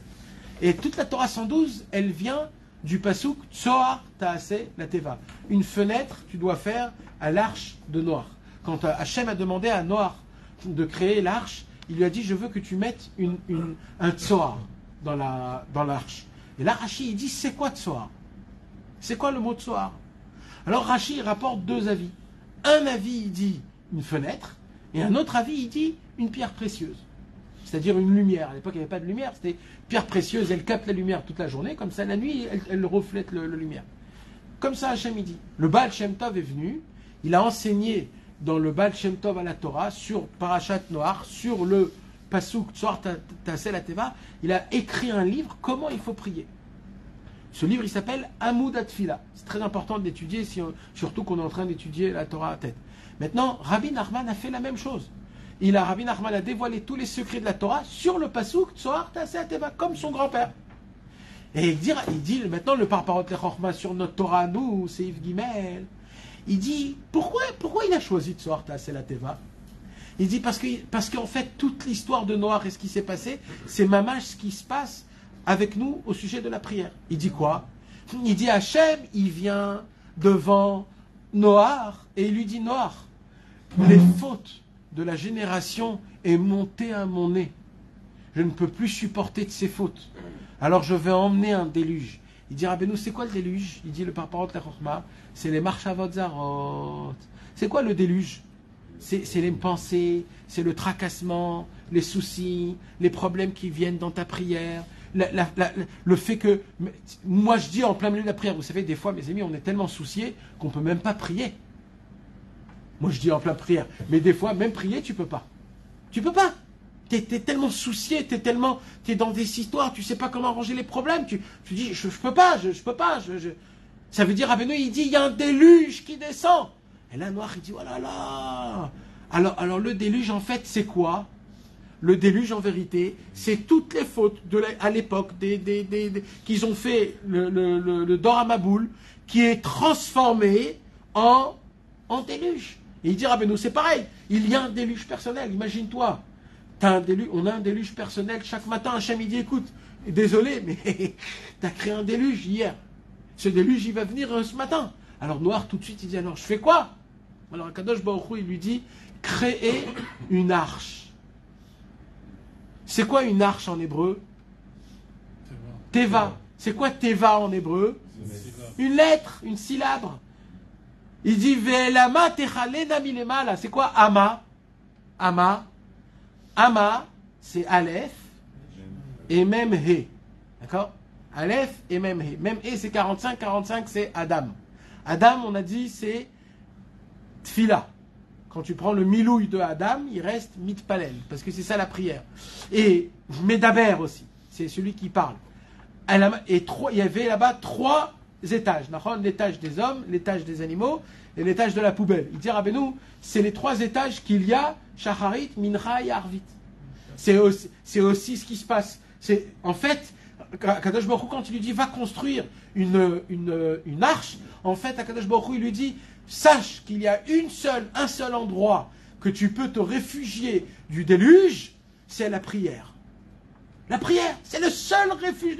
Il dit, mais sache que quand tu seras dans l'arche, ça va tanguer.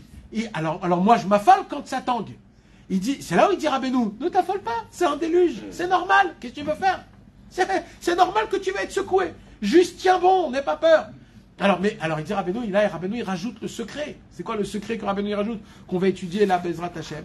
Il dit, c'est quoi la fenêtre alors qu'il lui dit de demander là-bas? C'est quoi cette fenêtre? Ok, j'ai l'arche, j'ai ça, j'ai ça. Ça, le Baal Shem Tov ne le dit pas. Ça, c'est un chidouche de Rabbeinu à lui. C'est quoi le Tzohar Tassel Ateva?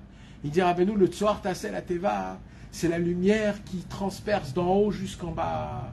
C'est la lumière, la seule chose que je peux faire rentrer dans mon arche, dans ma prière, c'est la lumière de Dieu. C'est quoi la lumière de Dieu? C'est la vérité, c'est la sincérité.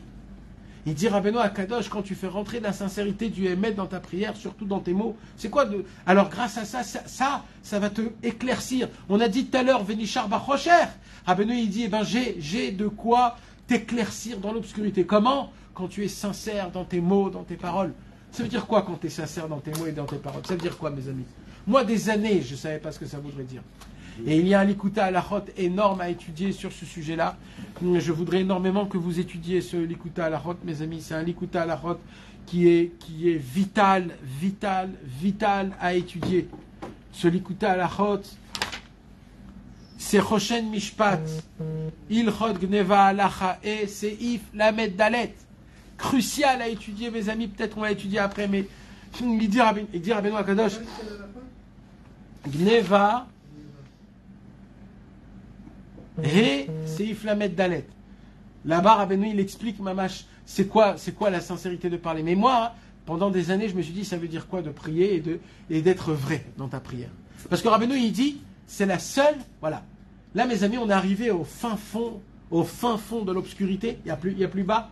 Il dit, Rabbeinu, tu as un seul conseil. Ton conseil, c'est de prier. Mais ce n'est pas encore le conseil final. Le conseil final, c'est que dans la prière, tu utilises la vérité. Au moment où tu utilises la vérité, il dit Rabbeinu, à ce moment-là même, il y a une pile, une lumière qui s'allume, et là, toutes les portes, tu sais comment t'en sortir de là où tu es. Des marchavot zarot, des problèmes. Mais ça veut dire quoi de prier avec sincérité? Ça veut dire quoi? D'être vrai, d'être sincère, d'être authentique. Dire les mots qui sont... C'est pas De la arrondir boue, les angles, c'est dire les choses telles Dire la vérité, ce qu'on ressent, son sentiment, au fond de nous, là où on en est. Pas jouer un jeu. De quoi tu poses la question? Dans ta les prière? mots du Sidour? Non, dans on va là, Bevadaï, qu'on parle dans l'Aïd Bodedut. Ça, on peut le faire aussi dans le Sidour, mais on va d'abord... Dire la vérité de l'endroit où tu te trouves maintenant. Donne-moi un exemple. De ne pas créer quelque chose d'artificiel au niveau de la tefila. Ouais, c'est des grands mots. C'est des grands mots. Par exemple, qui n'a pas du tout envie de prier et qui essaye de faire des tefilotes et qui n'a pas la force, qui n'a pas la volonté. Au lieu de dire Ribono Shalom, j'ai aucune volonté de prier et je peux pas et je veux pas, il dit autre chose. Eh bien, c'est ça. Mes amis, il faut être un homme réellement, parce que c'est vraiment très dur, à mettre Hachem en face de toi, avec tout l'amour et le respect, et de dire réellement ce que je ressens actuellement. Hachem, moi, tu m'aurais mis un jeu de vidéo là tout de suite. Exactement. C'est que ça que j'ai envie de faire. Voilà, Hachem, ça me parle pas, tout ça, ça me parle pas. Limite, ça m'angoisse. Voilà, c'est ma position. Je ne veux pas. De base, je ne voudrais pas. De base, je voudrais prier, faire des télim, être joyeux, que ce soit pas un poids, que ce soit pas un... Je voudrais kiffer mes tefilines, kiffer ma Torah, kiffer mes mitzvot, ne pas regarder les femmes. Je voudrais. Mais ce n'est pas du tout ma position. Je te demande, ça fait 20 ans de me lever Hatzat, je me dégoûte de Hatzat et j'ai honte de te le dire. Même moi, avec moi-même, je me mens. Mais en vérité, le Hémet, la Hamito, ça ne me parle pas. Voilà, Hachem, ça ne me parle pas. Ça ne me parle pas. Ça me parle un sandwich au poulet, ça me parle moi. Moi, ça me parle. Vas-y, fais-moi un sandwich au poulet. Oui, c'est ça qui me parle. Donne-moi un sandwich au poulet, Hachem. Vas-y, je te parle avec toi comme ça. Rabbeinu, il a dit, quand je vous ai dévoilé le secret de l'Aïd Bodedut, c'est quelque chose qu'on peut faire que pendant l'Aïd Bodedut. C'est quoi? De parler avec Hachem, pas comme un roi, pas comme un père, pas comme une mère, pas comme un maître, mais comme un ami. Un ami, il n'a pas le droit de te juger. Il doit t'aimer quoi qu'il se passe. Et il doit comprendre la situation que tu es. C'est ça un vrai ami. Un vrai ami ne te juge jamais. Tu dois arriver à un mode que quand tu es face à Hachem, et que tu parles à Hachem pas pour lui donner des comptes, mais tu parles à Hachem parce que tu veux lâcher ton amertume que tu as, comme tu veux t'asseoir devant un ami et tu dis voilà frère, voilà, je suis pas bien, je suis comme ça et j'ai pas envie, voilà Hachem, voilà. L'idée que je me suis fait de toi Hachem, elle me rend malade. Elle me rend malade. Il dit Rabbeinu, quand un juif, il est sincère avec Hachem, bien sûr avec du respect, de l'amour, et etc., etc. Quand un juif, il parle des paroles de vérité à Hachem, il n'y a pas plus fort que ça au monde. Et il dit Rabbeinu, Alvaï, je vous souhaite qu'une fois dans votre vie, vous pourriez dire un seul mot de vérité réelle devant Hachem.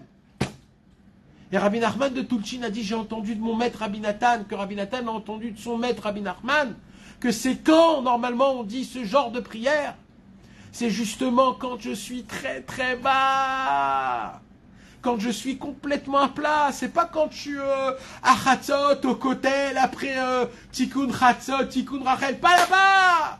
C'est quand tu es à plat, c'est quand tu l'as dit Hachem, voilà, j'en peux plus, voilà, j'en peux plus. Clork, j'en peux plus de tout, j'en peux plus de toi, j'en peux plus de rien, j'en peux plus.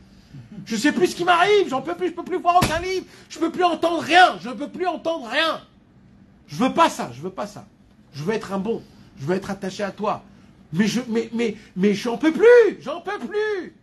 Quand un homme, il est émet, il dit à ce moment-là même, là tu crées la fenêtre. Tsoar ta'aseh la teva. Et là, la lumière de Dieu, le soleil c'était le seuil qui brillait quand il y avait le déluge. Là, la lumière, elle descend plein déluge. Il descend jusqu'à chez toi. Jusqu'à dedans la prière et il t'ouvre toutes les portes et tu t'en sors de l'obscurité que tu es. C'est ça le conseil que Rabbeinu va nous donner. Et ça, mes amis, ça se fait quand on arrive à avoir cette sorte de sainteté. Il dit Rabbi Nachman de Breslev, et ça c'est écrit dans le Baal Shem Tov sur le Hamoud Atfila, un homme, il a le devoir de demander tous les jours de prier Hachem d'une manière de vraie, parce que c'est la seule possibilité de sortir des portes quand je suis dans l'obscurité totale. C'est la seule manière. Il n'y a pas d'autre manière. C'est d'être franc et sincère. Et des fois, c'est très dur parce que, je vais vous dire un secret, mes amis. C'est pas que ces pensées-là, je les ai dans ma tête. C'est que nous tous, on a arrivé dans notre subconscient à se faire croire que si je me lève pas toutes les nuits à Chatzot et je fais pas de doutes et que j'étudie pas 3 heures de l'écouter de filote et que je fais pas le Teilim du jour et que je fais pas mon écouter Moharad, si je fais pas tout ça, je suis un rachat. C'est ça ce que je me suis fait. Et j'ai pas la réalité en face de moi que je suis né à Belleville et que quand je suis né, je puais déjà l'huile d'olive avec le thon et que je suis né pour kiffer et faire des fautes et complètement matériel. Je suis dans un autre monde. Moi, on me parlait de mode et on me parlait d'autre chose. Moi, j'ai grandi dans un autre monde. Si aujourd'hui je suis dans un autre et que j'ai des autres perceptions, ça ne veut pas dire que je suis pas né là-bas. J'ai un passé. On est en l'an 2023, on est en l'an 5783. Tu sais combien de Gilgoulim j'ai passé? Je suis pas la crème de la crème. Je suis le jus de la poubelle. Je peux pas parler à Hachem en disant Hachem, j'ai besoin de ça parce que je veux ça et je me sens rachat, j'ai pas fait une heure de doute et dans le mot de doute, j'ai pas fait Chatzot. Mais quittez le Bichlal pour dire le mot Chatzot, pour dire le mot de doute. Mets-toi d'abord face à face, c'est quoi la réalité? C'est quoi ma réalité? D'abord, merci à Hachem Bichlal que j'ai une kippa déjà sur ma tête et que je mets les tefilines chaque matin. Combien de juifs là où je suis né, moi, ils font pas ça? Alors pourquoi moi je l'ai fait? C'est un cadeau. Alors merci à Hachem déjà, je suis content déjà. Mais j'ai encore mes problèmes, j'ai encore mes désirs. Je te demande pardon Hachem, voilà. La réalité, c'est que quand tu mets un plat en face de moi, je t'oublie complètement Hachem. T'es plus là, tu n'existes plus nulle part dans mon cerveau et dans mon cœur. Nulle part. Il n'y a plus rien, tu pars. Et je te demande pardon Hachem, je te demande pardon Mais c'est ça la réalité. Donc déjà la réalité, il faut qu'on la découvre avec soi-même. avec soi-même. Parce qu'on se ment tout le temps en se disant, je suis comme ça, je veux ça, et je sais quoi je vais demander, et je vais aller à Ouman, et je vais parler avec Rabbeinu, et la Torah, et je fais la tfila, on est en train d'étudier la Torah tête, alors je vais faire mon nid de doute sur la Torah tête. Mais oh, mais où t'es? Mets tes baskets, va courir frérot, où t'es? Alors il faut être sincère, et c'est ça qui dit Rabbeinu, le Hémet, c'est le Or, c'est ça la seule lumière pour sortir des portes. Parce qu'il dit Rabbeinu, tu sais ce qui se passe? Il dit Rabbeinu, je vais te faire le planning, voilà. Il dit Rabbeinu, voilà, Veda, Sheyesh, Ptachim, Arbe, Bachosher, il dit Rabbeinu. C'est quoi Veda? Sage, c'est quoi sage? Quand Rabbeinu il dit sage dans l'écoutez-moi Rabbeinu, ça veut dire que Rabbeinu il te dit, voilà, je vais te dire quelque chose que personne encore ne connaît. Nous on croit qu'il y a un seul chemin dans l'enfer. Eh bien, je vais t'apprendre, mon frère. L'enfer, il existe dans tous les étages. Et toutes les portes où il y a écrit le Gan Eden, en fait, c'est l'enfer. Voilà, c'est ça la réalité. Voilà. En fait, c'est un labyrinthe. Vous savez, vous connaissez les labyrinthes à Euro Disney, là, quand tu rentres, où il y a plein de glace, tu rentres, boum, tu te casses la tête, tu vas à droite, tu vas à gauche. Il dit, Rabbeinu, ben, sache une chose, quand tu vas dans l'obscurité, c'est un labyrinthe où tu ne peux plus sortir de là-bas. Pas parce que c'est un labyrinthe, parce qu'il fait noir. Et en plus, qu'il fait noir, tu sais pas c'est quoi la porte de sortie. Donc il dit, Rabbeinu, quand tu rentres dans l'obscurité, quand tu rentres là-bas, tu ne peux plus sortir. Tu ne peux plus sortir. Et ça t'arrive surtout dans les prières, ça t'arrive dans... Parce que ça, je vous raconte une fois, mais imagine-toi, un monsieur, il va faire une bodé doute tous les jours, on va dire. Une fois par semaine, tous les jours. Et il mène une sorte de conversation avec Hachem. Une certaine conversation. Quand tu rentres dans une certaine conversation d'Hachem, après, le lendemain, tu vas continuer dans cette conversation. Et le lendemain après. Et en fait, tu es en train de t'éloigner du vrai chemin. Tu n'as pas compris que ça doit tout être nouveau. Ça doit être comme si tu parles à un ami que tu n'as pas vu très loin. Ah, comment ça va? Une journée, ça doit être que des remerciements. Une journée. Il dira, donc toi, tu crois que tu fais des doutes, etc. Mais pas toujours. Tu peux t'en sortir de là où tu es. Mes amis, il y a des gens qu'ils font une des doutes. Ça fait des années. Et avec ça, tu vois qu'ils ne sont pas joyeux. S'ils ne sont pas joyeux, il y a un problème. Il y a un problème. Ça ne se peut pas qu'un homme, il des doutes longtemps et qu'il n'est pas joyeux. Ou alors qu'il n'a pas la joie de vivre. Ou alors qu'il n'est pas rayonnant. Qu'il n'arrive pas à être content de ce qu'il a. C'est qu'il y a un problème. C'est qu'il y a un problème. Et le problème, c'est le Hémet. Parce que le Hémet, c'est la lumière. Et la lumière, il dit Rabbeinu, c'est le seul endroit qui arrive à allumer là où tu es pour découvrir la porte de sortie. Veda, Sheyesh, Ptachim, Arbe, Bachosher. Il y a plein de portes dans l'obscurité. La Tset Misha. Plein d'ouvertures. Kemosh Amrou Chazal, comme les Chachamim nous ont dit, Abal et Tamé, Potrinlo. Celui qui veut se salir, on lui ouvre des portes qui étaient fermées. On lui ouvre des portes qui ont été fermées. Ça veut dire un homme, il veut faire des fautes. Il dit, ouais, mais moi, je ne peux pas fauter. Eh bien, il dit, Rabbeinu, quand tu commences à fauter, on va t'ouvrir des portes dans la faute qu'avant, tu ne pouvais pas rentrer dedans. On va te laisser fauter encore plus des choses que tu vas être ébloui de ces fautes-là. On va t'ouvrir des portes. Ce qui était impossible à l'époque, on va te les ouvrir. On va t'ouvrir des portes. Tu veux te salir, on t'ouvre tes portes. Yesh lo ptachim arbe, il y a plein de portes. Il dit Rabbeinu nimtsa sheyesh ptachim arbe bachosher. Alors il y a plein de portes même dans l'obscurité pour descendre dans l'obscurité. Il dit Rabbeinu, mais toutes les portes ils sont à double face. De la même façon qu'il y a plein de portes pour tomber, ces mêmes portes-là, ils sont des portes de sortie. Mais quand tu es dans l'obscurité, tu ne sais pas comment t'en en sortir. Pour ça, il faut la vérité. Avala Adam ou hiver, l'homme il est aveugle. Il ne sait pas comment trouver la porte. Veda, Shalide Emet, Zochel Imtso Apetar.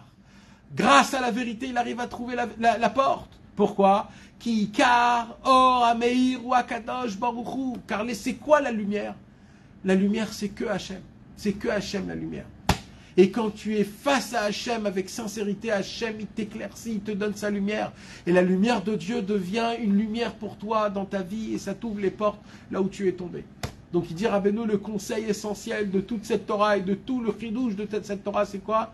C'est d'essayer d'employer, de s'attacher à la vérité, surtout dans ta prière, à être franc et authentique devant Akadosh Baruch Hu. Et ça, c'est la porte de sortie de toute l'obscurité qu'on a fait. Dans le bien comme dans le mal. Un jour, quelqu'un est venu chez Rabbeinu, ça c'est la dernière Torah du Likutei Moharan. Un jour, Rabbeinu, il a dit, vous savez, quand vous lisez les Teilim, vous devez lire les Teilim et se le faire comme si ça t'appartient à toi. C'est ça le Hémet. C'est quoi le Hémet? Quand tu lis les Teilim, parce que c'est David Ameller qui les a dit, c'est pas Hémet. C'est pas ton Hémet à toi, c'est le Hémet de David. Il dit Rabbeinu, il faut que ça devienne ton Hémet à toi. Il faut que tu prennes les mots de David et que tu fasses rentrer ta vie à travers les mots de David. Alors quand ils ont entendu ça, les élèves de Rabbeinu, ils ont dit, oui, c'est facile quand David il dit Atzileni, sauve-moi, et je suis un rachat, et etc., etc. Mais qu'est-ce qu'on fait quand David Ameller il dit Shamra nafshi ki chassidani, garde mon âme car je suis un chassid. Moi je sais que je suis pas un chassid. Alors comment je peux expliquer ça dans les Teilim? C'est pas émet ça pour moi. Il dit Rabbeinu chas v'shalom. Des fois aussi tu es un chassid. Quand David Ameller il se dit des bonnes paroles, c'est ça aussi le émet. Le émet, c'est que toi aussi, tu appartiens à la Gdusha et à la sainteté, tu es un tzaddik quelque part. Alors, tu as aussi des mauvaises choses, mais tu as aussi un...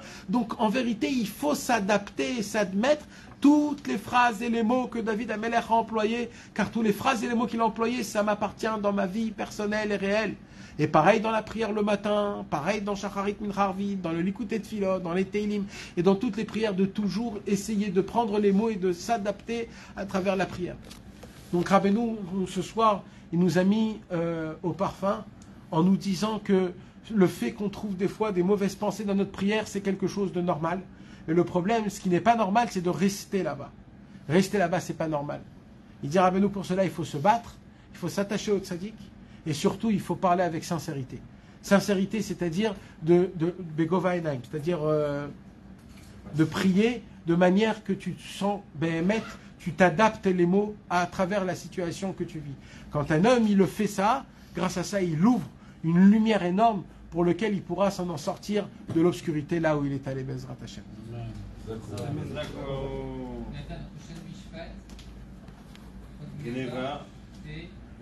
Lamed Dalet.